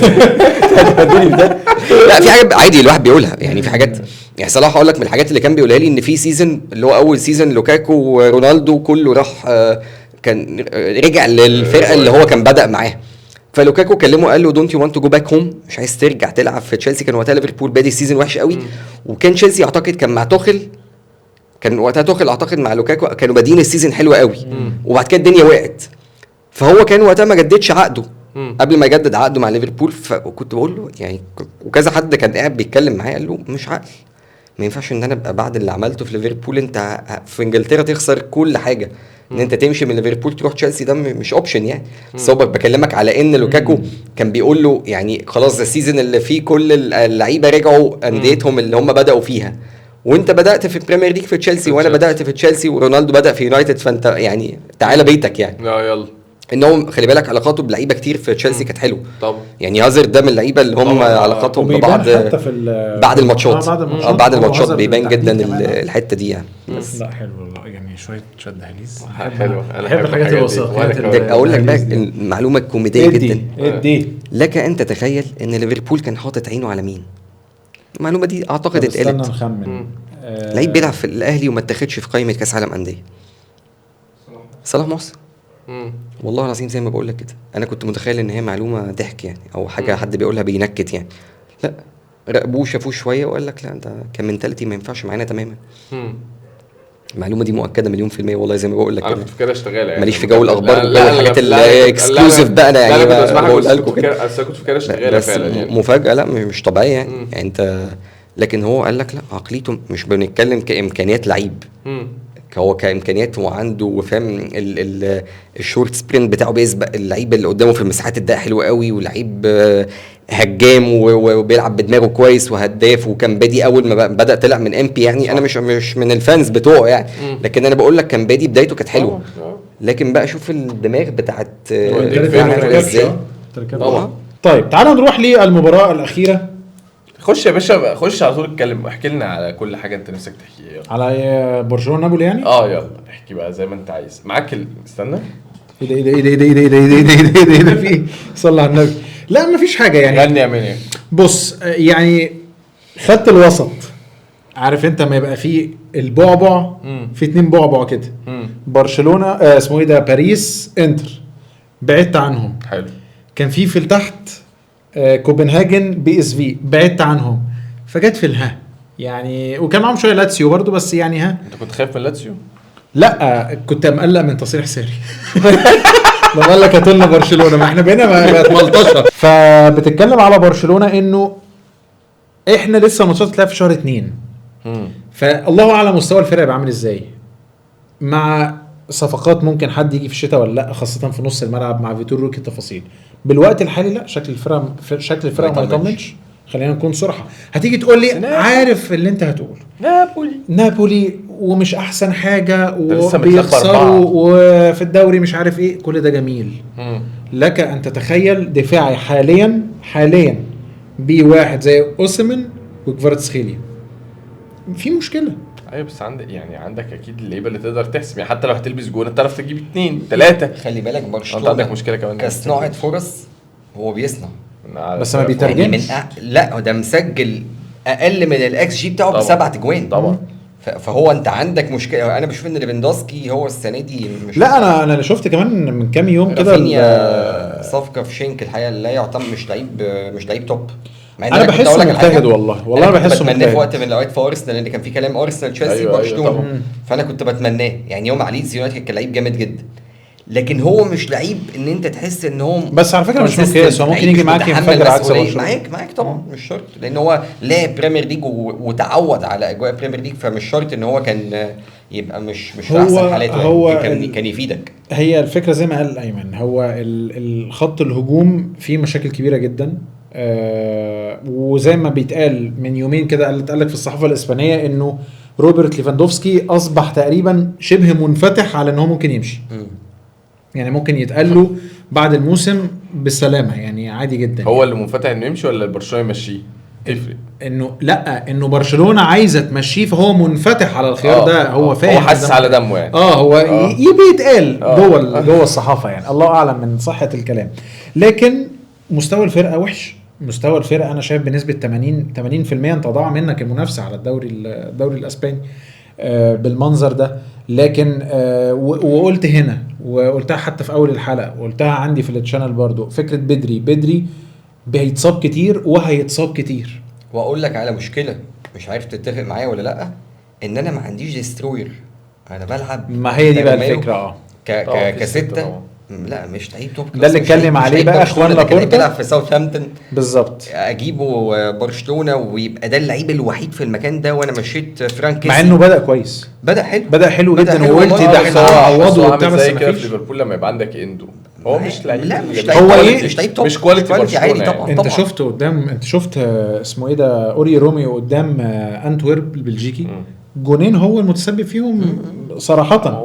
مع ان عايز اقول لك على حاجه، مش فرقه اوري روميو كان من افضل اللعيبه اللي كانت في جيرونا. ما هي دي الفكره. ومدرب جيرونا قال لك احنا افتقدناه احنا مفتقدينه بشده السنه دي. هو لعب تشيلسي ولعب ساوثهامبتون، لعب في الاثنين. فده اللي خلى بالتاكيدا على كلامك ان اخوان لابورتا طلع قال لك احنا هنحاول في يناير نتعاقد مع حد في خط النص في مركز 6. تتمنى مين لو انت قدامك كده؟ المشكله المركز ده هو دي المصيبه بقى، انه مين هو اصلا، هو مين متاح. المركز ده المشكله ان المركز ده ما فيهوش يعني ممكن اقول لك ساعدني، قول لي مثلا 3-4 اسماء اختار لك انا منهم واحد، ما تحسش ان فيه اصلا قليلين جدا. يعني عندك بالينيا بتاع ريال، كنا عايزينه من الاول، كنا عايزينه من الاول. لعيب كاس العالم عالي، لعيب جامد قوي. بيتكلموا كاس العالم. لا وكمان اصلا برشلونه بتتكلم، هو اخوان لابورتا بيتكلم في ان اللي هيجي هو هيجي اعاره، مش هيجي شراء. مش هيجيب حد خلاص، بس هو هيجيب اعاره. تاخد جورجينيو جميل. لا والله جميل كده. انا عرفت هو بيسال السؤال عشان يرمي ايه، فانا قريت العقليات. انت عارف انت ينفع معاكم مين بجد بعيدا عن الهزار؟ مين؟ توماس بارتي. كنت هقول والله. بس هو مشكلته لا بارتي خلي بالك مع اتلتيكو حوالي لعب معهم 3 أو 4 مواسم. قال لك غيابه كان اسبوعين، ده التوتال ديوريشن اللي غاب فيها عن اتلتيكو. احنا معانا كل توقيت، كل فتره مهمه حاسمه في السيزون تلاقي توماس بارتي كان بيلعب. بالمناسبه توماس بارتي ده كان بيلعب هو ورودري جنب بعض في اتلتيكو مدريد. كانوا ممتازين جدا الاثنين يعني مع بعض، وما زال يعني توماس بارتي ده لو رجع وبقى فت حوالي 3-4 شهور لغايه نهايه السيزون والله يكسبنا بريمير ليج. لو هو مع داكلين رايس انا مش بقول لك عايز توماس بارتي اوبشن في طبعا، بس ده انديه كتير متكلمه عليه. جواو بالينيا انديه كتير متكلمه هايل، لكنه مش عنده مشكله واحده، 29 سنه. 28 باين او حاجه كده.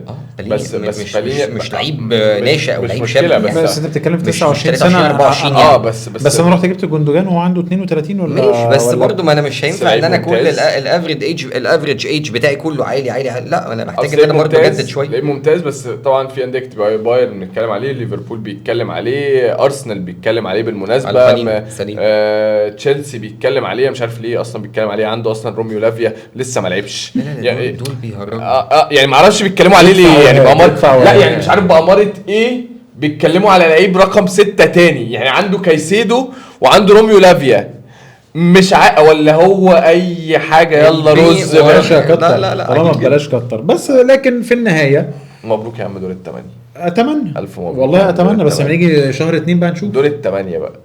خلاص كده طموحك تبقى انت اتراضت ولا لا كموسم يعني؟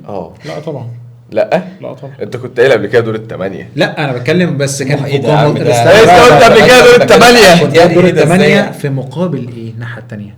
انت اللي كنت قايل لي ابقى واخد الدوري اوكي، لكن ما بقى انا هبقى طالع بموسم صفري. انا مش فاهم ايه طموحي اللي انت بتقول ان انا اخد دور اطلع دور 8 قلت لك دور الثمانية. انا قلت يعني دور الدوري وتوصل دور 8 تبقى مرضيه. هبقى تمام طبعا، لان انا بقى لي موسمين غايب عن دور الابطال. بس بالمنظر ده لا، هو مفيش دوري، خلينا نكون صراحه. انت بتعاني قدام الميريا، تعادلت قدام فالنسيا، خسرت من جيرونا، فانت وضعك لا سيء يعني. الله اعلم بقى الوضع هيبقى ازاي في شهر 2، هيبقى ازاي مع الاجازه اللي هتيجي. المفروض تتلم الاوراق شويه. وصلت سيمي فاينل وخسرت الدوري. بص ما ينفعش يبقى ما ينفعش تخرج موسم صفر بالظبط، تاخد كاس ماشي يعني. هو خطفت نتشت كاس في النص مع سيمي فاينل وخسرت الدوري، ماشي مرضيه مرضيه. تعتذر لتشافي؟ لا يا عم ليه؟ لا ما هو الراجل عمل لك اللي انت نفسك فيه. لا يا باشا خلاص حر بقى، صعب، مش هتكلم معاك. بس مش نوصل انا هسيب لك الحاجات، مش نوصل سيمي فاينل. انت تخيل القرعه ايه اللي هيحصل فيها لو عدينا دور 8 يا عم. جايز تاخد دورتموند. بص ماتش في الملعب ده بس في خبطت فيه في ارسنال. عايز اقول لك على حاجه، ماتش في الملعب برضه. اقول لك على حاجه برضه، برشلونه بتغزو العين انتوا. لا خبرات طبعا، عندك خبرات برضه. برشلونه فرقه تقيله. ارسنال في ماتشات نوك اوت برضه اللعيبه اللي موجوده خضه خبرات يعني. طبعا ما لعبتش الليفل ده، ما لعبتش قبل كده. لا مارتينيلي ولا ساكا. انت السنه اللي فاتت اول ما دخلت في الجد العيال ابتدت تتخض يعني. هاخد بريمير ليج ابتدت الدنيا فجاه فكت. في عوامل مختلفه، في اصابات، في تحكيم. انا بحط عامل التحكيم ده من عامل السنه اللي فاتت برضو يعني. ضيعت مني على الاقل 7-8 نقط. فالليفل ده بيحتاج نوعيات لعيبه معينه يعني. ما تستقلش ان انا برشلونه مثلا لو انا وصلت بلعب مع ارسنال ان هو جيم شبه محسوم لارسنال بحاله ارسنال دلوقتي. لا ماتش في الملعب طبعا اكيد يعني. طيب خلينا ننهي الكلام عن دوري الابطال ونروح للمباراه المنتظره بين هؤلاء العمالقه. مش عمالقه يا عم انت راجل متصدر الدوري. لو انت ما عدتش يا عم انت راجل راجل متصدر الدوري الانجليزي وانت المصاحب المركز الثاني. ولكن خلينا نقول ان هو جالك على ملعبك وسط جمهورك، فماذا انت بفاعل؟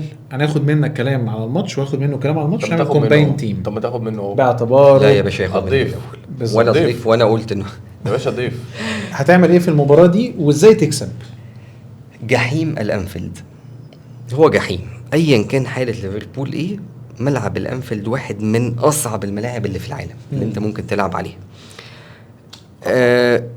لا هو واحد من اصعب الملاعب. اصعب ملعب يعني. انا بقول واحد من اصعب الملاعب. انت حر هتشوف اصعب ملعب حاجه ولا انا بقول له بعبر له احمد وحده على الهادي كده بداله على الهادي. بس لو بتكلم فنيا ليفربول عنده مشاكل، عنده بلاوي مش مشاكل يعني. لو ليفربول بيتواجد في ترتيب في البريمير ليج قياسا على ادائه مش على النقط، ما يستحقش تماما ان هو يكون موجود في المكان اللي هو فيه. لكن ليفربول بيعدي ماتشات كتيره قوي بقوه شخصيه كلوب والقوه شخصيه الفرقه اللي قدر يعملها خلال ما انا بقول لك. ما هو انت اللعيب بيكتسب قوه شخصيته ان انا ابقى عندي طموح ان انا اكسب ايا كان حالتي ايه من المدرب. فده الايدنتيتي او الهويه اللي كلوب عملها في ليفربول في خلال الكام سنه اللي فاتوا من يوم ما تولى مهمه ليفربول يعني. فاللي انا بقوله لك ان ليفربول مش مقنع. ليفربول بيلاعب نسخه مهلهله من اليونايتد وما تقدرش ان انت تكسبه، وبل كان ممكن ان اليونايتد يخطف الجيم بالظبط. انت بتتكلم في واحده لانطونيو، واحده لماكتوميناي، واحده لجرناتشو، واحده لجرناتشو كانت هويلاند، مش كانت هويلاند ماكتوميناي، وكان في واحده لجرناتشو اللي ارنولد لحقها دي. فانت بتتكلم ان لا انت ليفربول مش في احسن حالته. انت تلاقي كريستال بالاس ولولا طرد جوردن ايو اللي عليه برضه بعض علامات الاستفهام، انا بشوف ان هو الانذار التاني ده عشان اديه اللعيب بيكون انذار عزيز جدا. ولما ارسنال كان بيلعب كريستال بالاس بعد ما جوردن ايو خد الانذار الاول، عمل 4 فاولات، ومنهم فاولات هجمات بروميسنج وهجمات بوتنشال، هجمات مرتده، وما خدش حاجه. مش بقول لك ان ليفربول بيجامل، لكن ليفربول بعد الغلطه بتاعت ماتش توتنهام وليفربول قدام بتاعت لويس دياز والغاء الجون والكلام ده كله، لا بقى في اعتبارات كده بتعامل مع ليفربول تعامل اي حاجه 50-50 بقى، لا بديها ليفربول.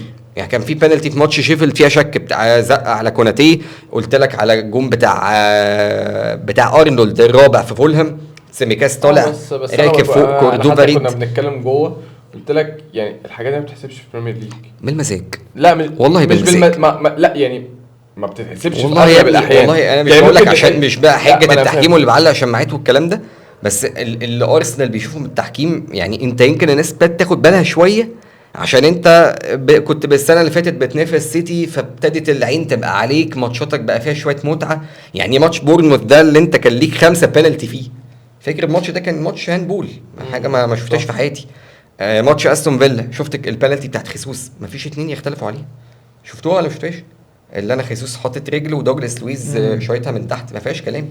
يعني انا بتكلم انا ما كلمتكش في الجون بتاع كي هافرتز وقلت لك انه لا او مش لا، الجون ديبيتبل، لكن هو طبعا محتاج ان الحكم يكون عينه 8/6 عشان يشوفها من اول مره. يعني الطبيعي في الجون ده ان الحكم يحسبه عادي جدا، وان الفار هو اللي يلغيه، مش ان انا شفت من اول لحظه ان هي خلي بالك هي خبطت في ايد الاول في صدر هافرتز، جت في دراع ماتيكاش، خبطت في صدر هافرتز ثاني، جت في ايد ماتيكاش، خبطت في ايد هافرتز. بس القانون بيقول ايه؟ القانون بيقول ان المدافع ايده في جسمه، وان المهاجم طالما استفاد من الهاندبول لا تتحسب. انما دلوقتي القانون بيقول ان لو الاسيست جاي من يعني جون جويلينتون اللي جه في الهاندبول اللي على جويلينتون في ماتش ارسنال ونيوكاسل، مش ده اللي يتحسب. يعني انت لو هتلغي جون نيوكاسل في ارسنال تلغيه عشان حاجتين، عشان الكرة عدت الخط، وعشان الفاول بتاع جويلينتون على جابرييل ماجاليس، انما مش هتلغيه عشان الهاندبول. بقول لك حق ربنا. وطبعا ما فيهاش اي اوفسايد خالص يعني. لا ما فيهاش اوفسايد، انا كنت شايف انها طلعت اصلا. انا كنت شايف عدت الخط بتاعت نيوكاسل. طبعا كنت شايف عدت الخط بكامل وحتى الحوار اللي نزله حتى ما عدتش الخط فهو داخل. لا فاول واضح بشكل واضح. بقول لك البلوه في ايه بقى؟ ان الاخ حكم الفار اللي كان موجود في ماتش ارسنال ونيوكاسل هو الحكم اللي هيحكم ماتش ارسنال وليفربول. هقول لك اصل هي بص اصل هي لما ترجع لها مثلا الحكم اللي كان بيحكم ماتش توتنهام وليفربول هو نفس الحكم اللي حكم ماتش توتنهام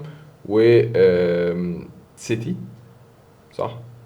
مش هفتكر توتنهام اللي حكم ماتش اللي كان بيحكم توتنهام والسيتي اللي ما حسبش الادفانتج، اللي هو الحكم بالظبط كوبر ولا مش اسمه ايه، حاجه اللي هو اللي ارتيتا قاعد يتريق عليه في ماتش استون فيلا السنه اللي فاتت، هو اللي كان بيحكم ماتش توتنهام وسيتي. فهي انت لو بصيت لا وهتلاقي وعلى فكره بس قريت الارتيكل بتاع goal.com اللي اتكلم على حكم ماتش ارسنال واستون فيلا، اللي قال لك ان هو حكم الوحيد اللي مش انجليزي اللي موجود في قائمه الحكام، وان هو لما مضى زي فورم كده او هو بيعمل الملف بتاعه، فسالوه ايه النادي اللي بتشجعه، فقال لك ليفربول. ده goal.com اللي منزل الارتيكل ده، مش هبد مني يعني.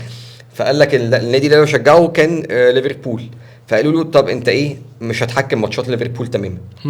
فانت بتتكلم ان ليفربول مستني ماتش ارسنال واستون فيلا، مستني هزيمه ارسنال او التعادل عشان ان ليفربول يبقى اول بريمير ليج. فبرضه مش بقول يعني مش بقول من نظريه مؤامره قوي، لكن انا ارسنال بشوف ان انت انا حتى عايز اقول لك في ماتش توتنهام وليفربول، اللقطه اللي حصلت والحكم والقصه اللي دارت عليها دي، انا بشوف ان الحكم فعلا انا استبعدت نظريه المؤامره. لا انا استبعدت نظريه المؤامره حتى من الفار. يعني حتى من الفار لما قال له تشيك كومبليت وخلصت وبتاع، انا كنت شايف ان برضو فيها سوء تفاهم. يعني ما فيهاش قصد، ما فيش حكم هيبقى قاصد، ما اظنش يعني ان في حاجه. انا ما اعرفش، انا بقيت حتى لو تفتكر التحليل بتاع بي ان بتاع تريكا السنه اللي فاتت، قال لك ايه؟ قال لك انا مؤمن ان كان حتى خناقته مع سعدون الكواري كل شويه قالها مره واثنين وثلاثه، قال لك التحكيم مش هيخلي ارسنال ياخد بريمير ليج السنه دي. ده كلامه هو. وتريكا بيشجع يونايتد، اصلا يعني هو مش بيشجع ارسنال. عندك اكيد المعلومه دي يعني. انا اتظلمت في السنه قدام سيتي لو تفتكر، طبعا بتاعت رودري في ايفرتون، بتاعت رودري في ايفرتون، وكنت هاخد الدوري بسببها. كان في يعني انا اتظلمت قدام سيتي كتير، بس برضو وعارف الكلام اللي بيتقال ده، سيتي بيتجامل من الحكام، ده يعني من اكتر الارجيومنتس اللي بتتقال في انجلترا، سيتي من اكتر الفرق بتتجامل من الحكام. برضو مش قادر احطها اساس في وجهة نظري على اي حاجة، لان يعني بحس انها عارف انت اللي هي ايه، حجة البليد، يعني سواء ليا او يعني ليا او لغيري. هقول لك على حاجه يعني والله هقول لك هطلع على بالمناسبه انا لا بالمناسبه انا لما هتظلم في ماتش توتنهام هطلع اصيح وهعمل وهقلب الدنيا. انا بقول لك انا هقلب الدنيا حقك. بس في الاخر مش هقول انها مقصوده، انت فاهم. طب انا هقول لك على حاجه، اصل انا دايما بتتقال ايه جمله ان التحكيم الانجليزي وحش جدا وان اخطاء الحكام على الكل. بتتقال كده ولا لا؟ ده اللي بيتقال. طب انا بسالكوا اهو وانتوا شبه متابعين للبريمير ليج، يعني جيم ويك باي جيم ويك ما بتفوتوش حاجه. قول لي ماتش انت الدنيا هاجت وقامت ما قعدتش ان ارسنال كسب الماتش ده بالتحكيم. انت السنه دي السيزون كله الواقعه الوحيده اللي فيها ممكن اقول لك ان الحكم غلط ان هو ما طردش كي هافرتس في ماتش نيوكاسل. بعدها برونو جاماراش يطرد لما دخل بكوعه في جورجينيو. بعدها الجون بتاع نيوكاسل الكوميدي ده في جيم واحد، ده الماتش الوحيد. انا ماتش كريستال بالاس اتطرد مني تومياسو طرد كوميدي مضحك. ماتش استون فيلا السنه دي اتطرد مني ماكاليستر. انا قلت لك في اول حلقه بطرد ماكاليستر كان ظالم طبعا. ماكاليستر ده انا بقول لك حق ربنا ما حدش يقدر يشوفه. كان لا حصل معايا لقطات ماتش طبعا توتنهام. سيبك على فكره بالمناسبه، سيبك من الجول، ديوجو جوتا المفروض ما يطردش. ايوه يعني الطرد بتاع ديوجو جوتا ماتش توتنهام ده. بس انا قلت لك النقطه اللي انا كلمتك فيها ايه، ان بعد طرد بعد الجيم ده والفضايح اللي حصلت فيه التحكيميه بقى في اعتبار في التعامل شويه مع ليفربول. انما التحكيم اكملك الجمله، انما التحكيم عاقب ارتيتا على تصريحاته في ماتش نيوكاسل. حتى كان في ارتكلز في اكتر من صحيفه انجليزيه وفي اكتر من موقع قال لك ان التحكيم الفتره اللي جايه ارتيتا ما كانش ذكي في الكلام اللي قاله، عشان لان الحكم بشر في الاخر. عشان ليفربول ادار اللعبه بذكاء كبير جدا. ليفربول لعبها صح، وبرضه اعلاميا وكشعبيه في انجلترا ليفربول اعلى من ارسنال. يعني ارسنال ما عندوش الظهير الاعلامي اللي هيطلع يتكلم في الميديا ان ازاي انت اتظلمت في ماتش واثنين وثلاثه. بس قصدي ليفربول لعبها صح. فكره ايه؟ لا انا عايز اسمع الفيديوهات، سمعوني بقى الفيديوهات وروني بقى الحكام عملوا. سمعت الفيديوهات بتاعت جون نيوكاسل وارسنال؟ لا ما سمعتهاش بصراحه. كوميديا والله كوميديا، يعني لا يمكن ان يكون ده ليفل تحكيم في البريمير ليج، لا يمكن. طيب تكسب ازاي بعيدا عن الحكام؟ ارسنال يكسب ازاي؟ انك تلعب لعبك، ده نمره واحد. انك انت السنه اللي فاتت لما لعبت لعبك في الشوط الاول كنت متقدم على ليفربول بجونين مقابل لا شيء، وكنت راكب الجيم تماما، وكان عندي خصوص فرصه كمان ان هو يجيب الثالث، ولولا غباء تشاكا في اخر الشوط الاول لما دخل في خناقه مع ارنولد واحيا ملعب الانفيلد اللي كان شبه ميت تماما. لكن هنا اللي حصل الشوط الثاني هو قله خبره من ارتيتا كان من كتر ما هو شايف ان صلاح راكب زينشينكو، وكان زينشينكو ما كانش شايف قدامه. كان واحد من اسوأ الماتشات لزينشينكو. طبعا السيزون فات زينشينكو كان حلو، السنه دي هو مش شايف. يعني ارسنال السنه دي من اكبر مشاكله الاثنين فول باكس اليمين والشمال، بين وايت وزينشينكو الاثنين بلاوي. بين وايت ده قادر ان هو مثلا دي منطقه جزاء الخصم، ارسنال بيهاجم الكره مثلا مع دوكو، ممكن يفضل عمال بيرجع لك تك تك تك تك تك تك, تك لغايه منطقه جزاء ارسنال. ما شفتش لعيب في حياتي ما بيقابلش بالشكل ده. بتاخدوا بالكم من الموضوع ده ولا لا؟ مع بين وايت مش طبيعي. يعني انا ازاي ده بين وايت ده كان بيلعب سنتر باك، ما كانش باك يمين. فازاي الوقفه بتاعته وطريقه ان انا قابل الاوبوننت واللعيبه، اي وينج مع اللعيب بيلعب كوره عادي عنده شويه حرفنه. انا بقيتش اسخنتش لقيتك جريت انت. انا كنت غالبا اخش على الاستوديو اللي جنبنا كنت اقعد خرج بره الهجمه خرج بره الهجمه. فبين وايت عنده مشاكل مش طبيعيه. بشوف ان هو اصابه تومياسو دي واصابه جورين تيمبر دي من البلاوي اللي حصلت لنا. بس هل انت متفائل؟ هل انت متفائل ولا شايف الموضوع صعب؟ والله متفائل، وانا قلما لما بتفائل. انا بني ادم تشاؤمي بطبع يعني، لكن انا بقول لك انا احساسي ان ارسنال، ان ارتيتا بقول لك في الماتش اللي فات كان غلطته، حتى جابوا الكلام بتاع المدرب المساعد، قروا الشفايف بتاعت المدرب المساعد وهو بيتكلم مع ارتيتا، كان بيقول له ان انت لازم نسحب زينشينكو ونزل كيرن تيرني، ونزل تيرني بعد الجون بتاع زينشينكو مباشر، بعد جون ما ارنولد لما زينشينكو لعبها لفيرمينيو. ومن دواعي تفاؤلي ان الاخ جوتا اللي هو نايم في بيتهم بيجيب جون، وان فيرمينيو برضه في اسوأ حالاته كعبه عالي على ارسنال جدا. فالاثنين دول مخليني برضه عدم وجودهم مخليني متفائل شويه. ماكاليستر انا بشوف ان ماتش ليفربول وسيتي، ماكاليستر ده كان من اهم اسباب ان ليفربول لعب الجيم ده. السيتي الهاي بريشر اللي بيعمله او هاي بريس اللي بيعمله من اشرس ما يمكن. ماكاليستر وهدوءه وكورته وخروجه بالكوره من الحاجات اللي خلت ليفربول يطلع الجيم ده بالشكل ده. لعب جيم حلو قوي، مع ان هو مش ستة بالطبع الدفاعي صح. اللي من المفترض ان ليفربول محتاج لعيب يعني شبيب بفابينيو، لعيب بيخبط، لعيب ديستروير شويه، لكن ماكاليستر يعني بروفايل مختلف، لكن ليفربول هيفتقده. انا بشوف النقطه دي جدا. بشوف ان صلاح مش في البيك، بشوف ان لويس دياز مش في احسن حالاته. انا خايف من لعيب زي داروين نونيز. انا دايما اخاف من اللعيبه الاهوج. لا والله خايف، لا والله العظيم خايف، وحياه اهلي انا بقول لك اهو. انا اللعيب المالت اللي بيبقى مش شايف ده بيجي عند اهلي. هو بيقول لك نفسه ما تخافش اهو. طب ما انت حلو، انت جميل. ما قلق انت بقى من ارسنال؟ هبقى كداب لو قلت لك مش مقلق. وهل فعلا تتفق في جزئيه معانا؟ انا بشوف في جزئيه ايمن قالها حلوه جدا، ان برضو انت ممكن تكون بتكسب في ماتشات بس انت ما بتبقاش كويس. انا قلت كده كتير، وانت نفسك قلت كده كتير. قلت كده كتير جدا. وحتى لما انا جيت قلت لك في مره، قلت لك هو انت بتخطف في الاخر بس هتيجي في مره ومش هتمشي معاك. وده حصل قدام مانشستر يونايتد بالمناسبه. وانا قلت كده كتير. انا قلت يا جماعه اداء ليفربول مش افضل حاجه، ودايما تقلق من الفريق اللي اداؤه وحش وبيكسب. تقلقش من الفريق اللي اداؤه كويس بيخسر. هيكسب، هيجي له وقت وهيكسب كده كده. ليه؟ اداء كويس، عندك بقى سوء توفيق، عندك سوء حظ، هتظبط الدنيا هتظبط لانك عندك شكل. بس لما زي ايه؟ زي استون فيلا لما شال 5 من نيوكاسل. بس أليكس فيرجسون. شوف العظمه. احنا عندنا هنا نموت نحكم باللقطه. يعني عندنا هنا ايه؟ الاهلي حسين الشحات المونديالي، الجيم اللي بعده حسين الشحات ده مالت ملوش فيها. انما شوف أليكس فيرجسون عظمه يا عم، الراجل فرقه خسرانه 5-1 يقول لك انا استون فيلا عجبوني جدا وفرقه جايه وفعلا الايام بتثبت ان استون فيلا كويس. وده حقيقي. ليه بقى؟ لان انت لما تيجي زي ما بقول لك كده، لما تيجي تبص على الفرقه، لا الفرقه فيها عيوب، الفرقه فيها تحسنات، الفرقه فيها مميزات قويه السنه دي محدش يقدر يغفلها. اهم هذه المميزات ان خط دفاعك بقى قوي، عندك حارس مرمى فايق ما شاء الله، ربنا يحميه يعني كده يا رب. أليسون رهيب. ماشي. الحيطه اللي بتبقى فان دايك ده حيطه ماشي. فعندك الاثنين هيجي لهم الصليب قبل الماتش، ربنا يستر. ماشي. ففان دايك ربنا يستر ان شاء الله. لا يا رب يجعلها في صليبه وفي عوانه. بس هو اللي ابتدى يا باشا كده بيتصاب يا باشا. احنا كده احنا عندنا ورق. انت بتدعي على مين؟ ما بيتصابش صليبه، بتدعي الموسم مش دلوقتي. ما هو الموسم ضاع بس ده بيضيع الموسم.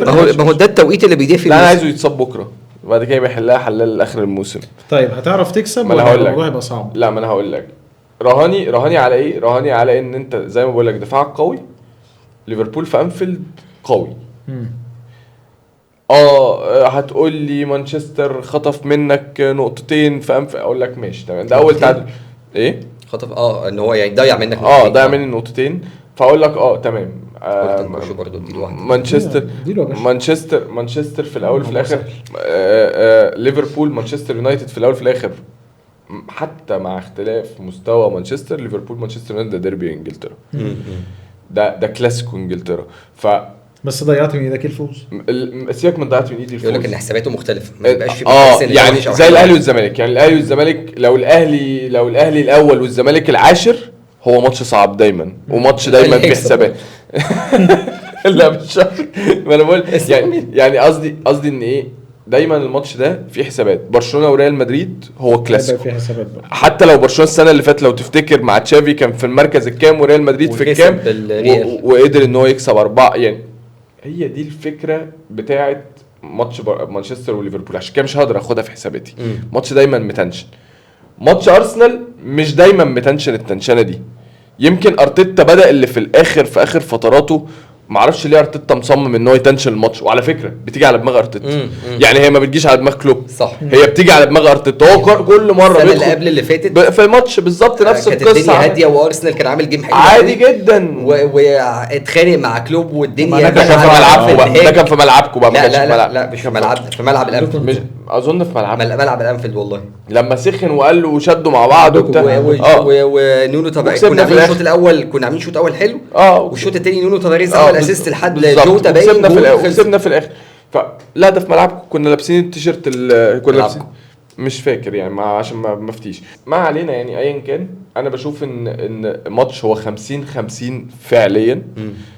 ليفربول ممكن اقول لك هحط 1% 51-49 بس عشان انفيلد، عشان انفيلد مش فرق الرهيب يعني.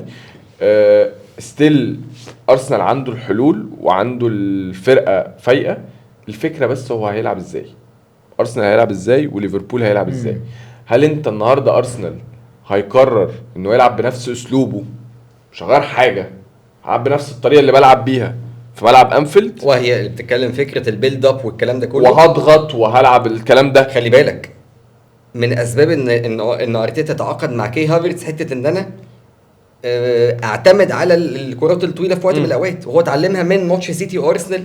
يعني كان من الدروس المستفاده لما سيتي قلب الماتش، لعب دبل بيفت جاندوجان ورودري، وابتدى يلعب طويل على هالاند ينزل لكيفن دي بروين.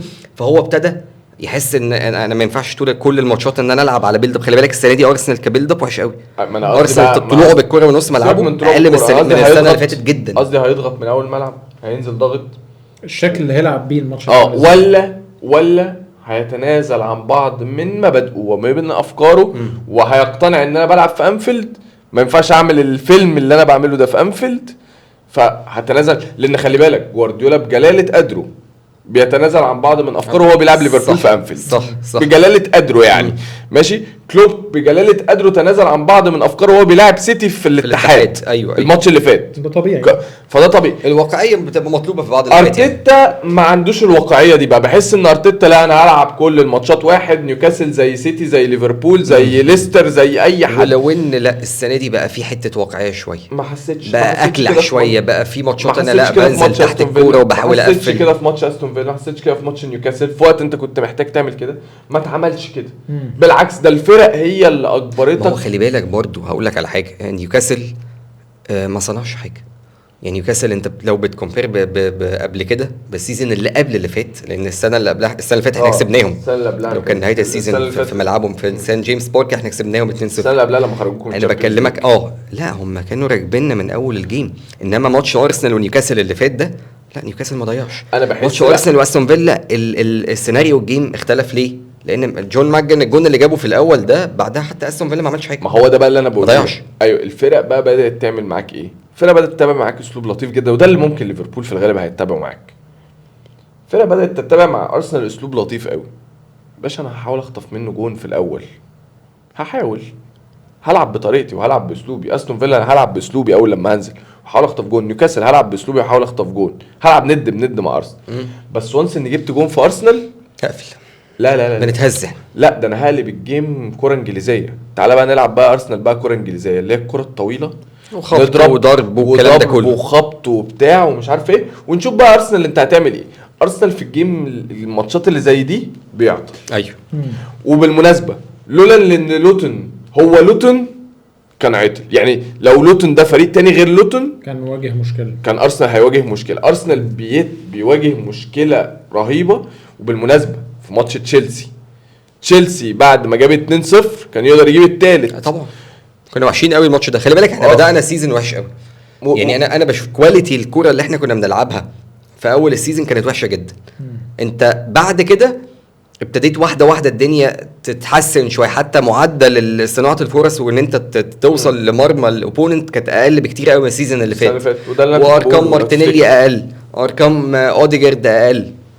مهاجمينك قليلين جدا، ارقامهم حتى التهديفيه قليله جدا، لكن انا بكلمك ان انت بقى عندك حته واقعيه شويه. ومع الوقت انا يا فرحتي ان انا كل سنه ببدا حلو قوي، ببدا قوي قوي، ووقت الجد بقى انا حاسس مش شرط ان انا ابقى بادي وحش ان انا ابقى كويس. على فكره في مشكله ثانيه عند ارسنال يعني، لكن انا بحس ان انت مع الوقت الدنيا بتبقى يعني لا انت بقالك كام ماتش الدنيا بقت احسن، كورتك الكواليتي الكوره بتلعبها بقت تنسيبيه اكتر، بتوصل لمرمى الخصم اكتر. انت ماتش برايتون مع ارسنال، في مشكله اخيره مع ارسنال، وهي فكره ان ديكلان رايس بيلعب لوحده في نص الملعب، واوديجارد وكاي هافرتز ما بيعملوش المسانده الدفاعيه معاه، وده بينفع مع فرق كتير قوي صغيره بس مش هينفع مع ليفربول. ما ده اللي مخليني بقى بتمنى ايه، ان توماس بارتي يبقى موجود. انا مش فاهم توماس بارتي هو مش عارف هو الماتش اللي فات ما دخلش سكواد، بس كان بيقول ان هو دخل. طبعا لازم. انا لو عندي توماس بارتي بره يعني لو يقدر يلعب هلعب توماس بارتي. انما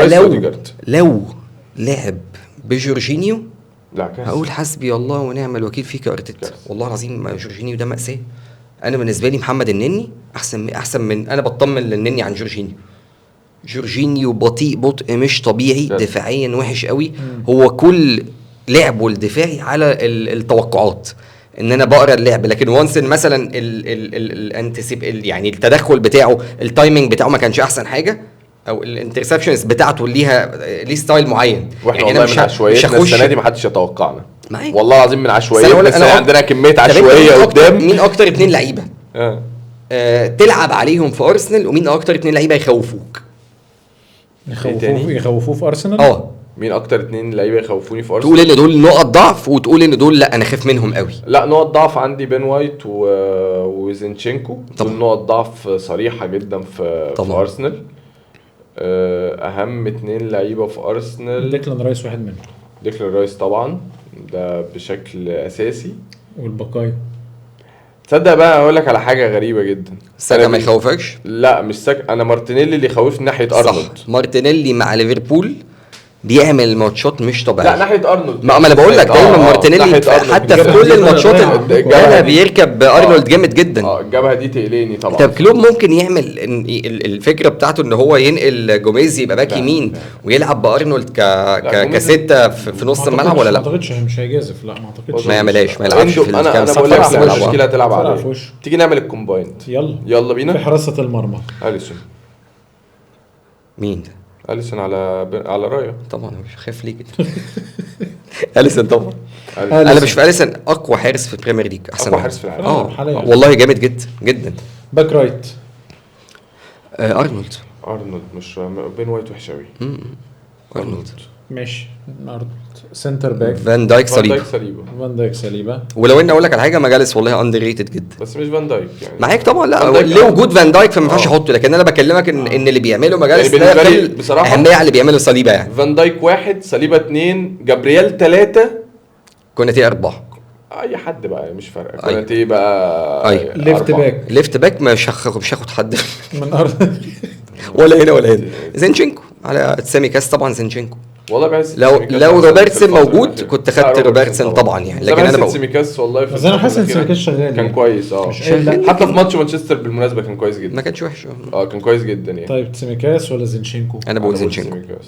كده متفقين. لا انا اروح لسيميكاس الصراحه. اخوي طبعا يا باشا، طبلوا لبعض بقى ما انتوش هنا. اخويا ده كده نص يعني انا جاي لك ضيف يا باشا. ديكلان رايس حبيب قلبي. انا جيت لك ازاي؟ لازم كده انا جيت لك ازاي؟ ديكلان رايس سوبوسلاي اوديجارد. صح.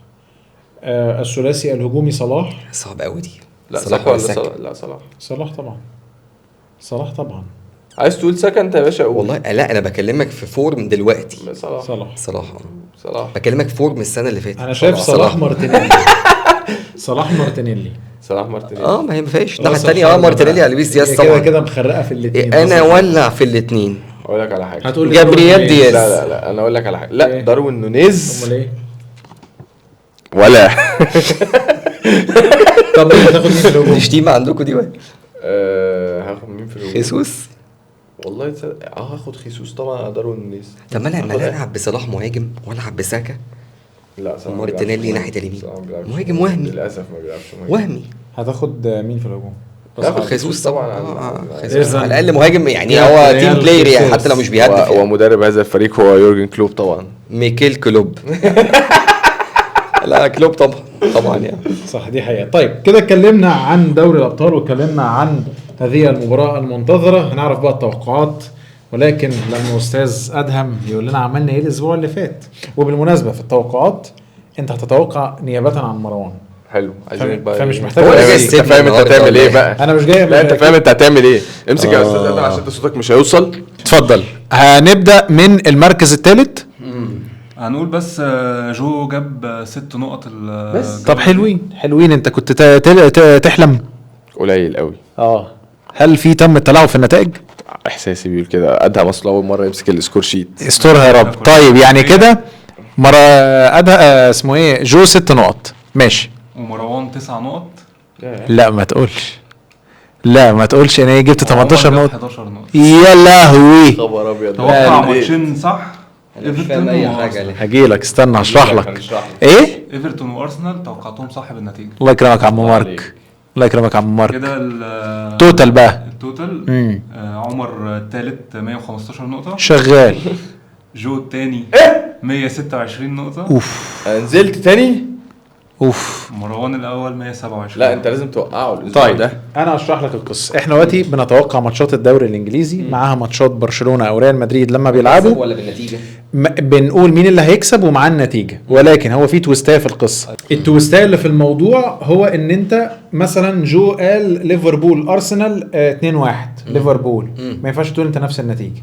ولو اللي يتوقع صح ياخد 3 نقط بالنتيجه. توقعت الفوز لوحده بس نقطه واحده. اوكي. طيب الماتشات معاك يا استاذ يلا يا باشا اتفضل. نبتدي باول مباراه وهي كريستال بالاس وبرايتون على ارض كريستال بالاس. اتفضل. ابتدي يا باشا. كريستال بالاس وبرايتون. 2-1 بالاس. 2-1 بالاس. ها 1-1. حلو والله النتيجه دي كان نفسي اقولها. عايز اقولها في الاول والله، بس والله حسيت ان لا. و2-1 دي برضو قريبه. طب خليها 2-1 برايتون. يعني انت قلت 2-1 كريستال بالاس وانت يا لهوي على الله، يا لعلط. خش على اللي بعده. استون فيلا شيفيلد. ابدا انا. ابتدي يا باشا. استون فيلا 3-0. يا ابن الذين كنت اقولها برضه. استون فيلا 2-0. استون فيلا 3-1. حلو ملعوب. ويست هام مانشستر يونايتد على ملعب ويست هام. ويست هام لسه مضروب 5 من ليفربول. طب ابدا. والله انا بقول شكلك هتخبط حاجه في السقف. انا بقول مانشستر يونايتد 2-1. اتفضل. 2-1 ويست هام. 2-0 ويست هام. اوكي. توتنهام ايفرتون. توتنهام ايفرتون 1-0 توتنهام. فرقتين فايقين. لا ولا بس ايفرتون هجومه مش احسن حاجه. هو 1-0 حلو. توتنهام ايفرتون اشوف ولا انتوا ماشيينها بالدور؟ لا احنا انا هقول لا انت كده قلت. طيب تمام عشان لو انت عايز لا عادي. توتنهام ايفرتون خلينا نقول 3-1 توتنهام. 2-0 توتنهام. كانت برضو قريبه. نوتنغهام فورست وبورموس. اتفضل. بورموس ولا نوتنغهام لسه جايبين نونو. عينوا نونو سانتو.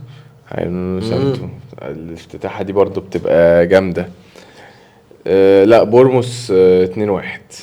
تعادل 2-2. تعادل 1-1. ماشي. سيتي برينفورد. لا ده متأجل خلاص، ده مش هيتلعب عشان سيتي عنده كاس عالم للانديه. لوتون نيوكاسل. رخم قوي في ملعب لوتون. ماتش رخم قوي ونيوكاسل مش واقفين على رجليهم. يلا مين يرجع؟ 1-1. كنت اقول 1-1 والله. اقول لك 2-1 نيوكاسل. 2-0 نيوكاسل. اوكي. فولهام بيرلي. فولهام 3-1. فولهام 3-1. فولهام 2-1. فولهام 2-0. ماشي. ليفربول ارسنال ولا نخليه في الاخر. وولفز تشيلسي. تشيلسي 2-1. تشيلسي 2-1.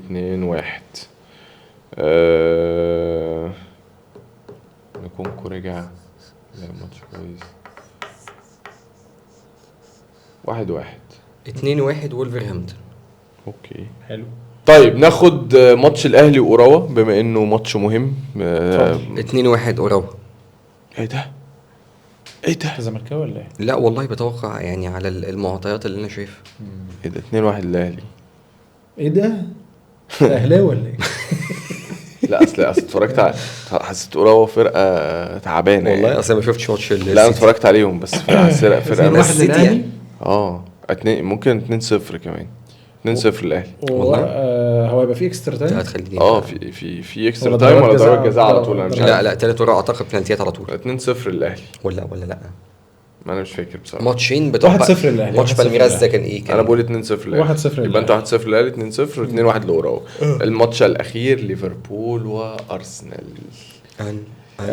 طيب انا هشيل من عليكم الحرج واتوقع وبعد كده اسيبكم تدبوا في بعضيكم. يؤسفني حظا ان انا اقول لك الماتش ده تعادل 1-1. طيب 2-1 ليفربول. تعادل 2-2. بس انا في التوقعات بومه. فانا عملت ايه بقى؟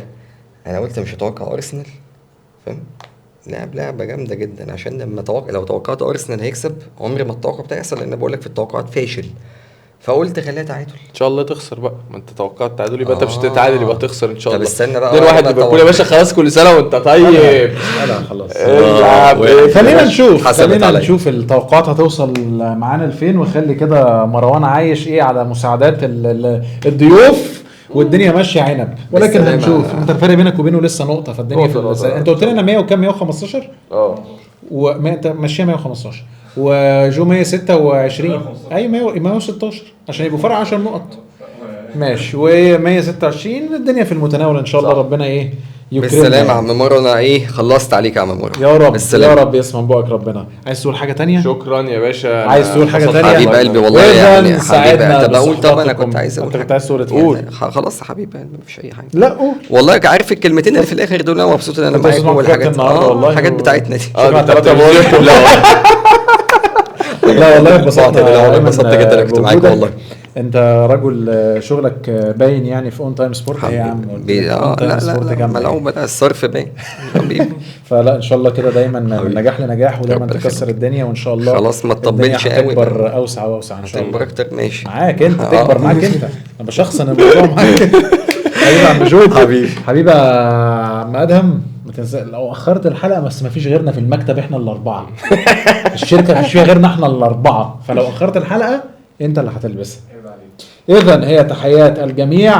تنسوش تعملوا لايك وشير وسبسكرايب ودوسوا على جرس التنبيهات عشان توصل لكم كل الحلقات اللي بتنزل اول باول على طول. وتابعونا على كل البلاتفورمز المختلفه للسوشيال ميديا وانتظروا اللايف رياكشن الناري في هذه المعجنه الكرويه ما بين ليفربول والارسنال. والله مش ما بين ليفربول وارسنال، ما بين مروان عمرو سري وما بين احمد يوسف جو. هنشوف الحكايه دي هتوصل لفين لان في ناس كتيره قوي عايزه تيجي تحضر. ده في تذاكر بتتباع يا حبيبي. هنبيع الماتش ده تذاكر يا باشا بس مشوار معاك ده بيني وبينك. يعني انا عايز الكوكب. لا انا الشيخ زايد الناحيه الثانيه. يا اله الا الله. عندي شغل جنبكم كده فقلت بخطف يعني. على العموم سعدنا بكم في هذه الليلة. بودكاست رزع جمهور الذي يأتيكم دائما وأبدا الجمعة الساعة 3 عصرا. إذن هي تحياتي وأجمل أمنياتي. دمتم في رعاية الله وأمنه. وكفاية رزع قوي لحد كده. ما قلتش ليه لحد السلامة ده ده لازم ليه ما قلتش كده؟ أقول إيه تاني بقى؟ خلص انت كده زي الفل. انا عملت كده باشا حبيبي انت ما تجيش تاني.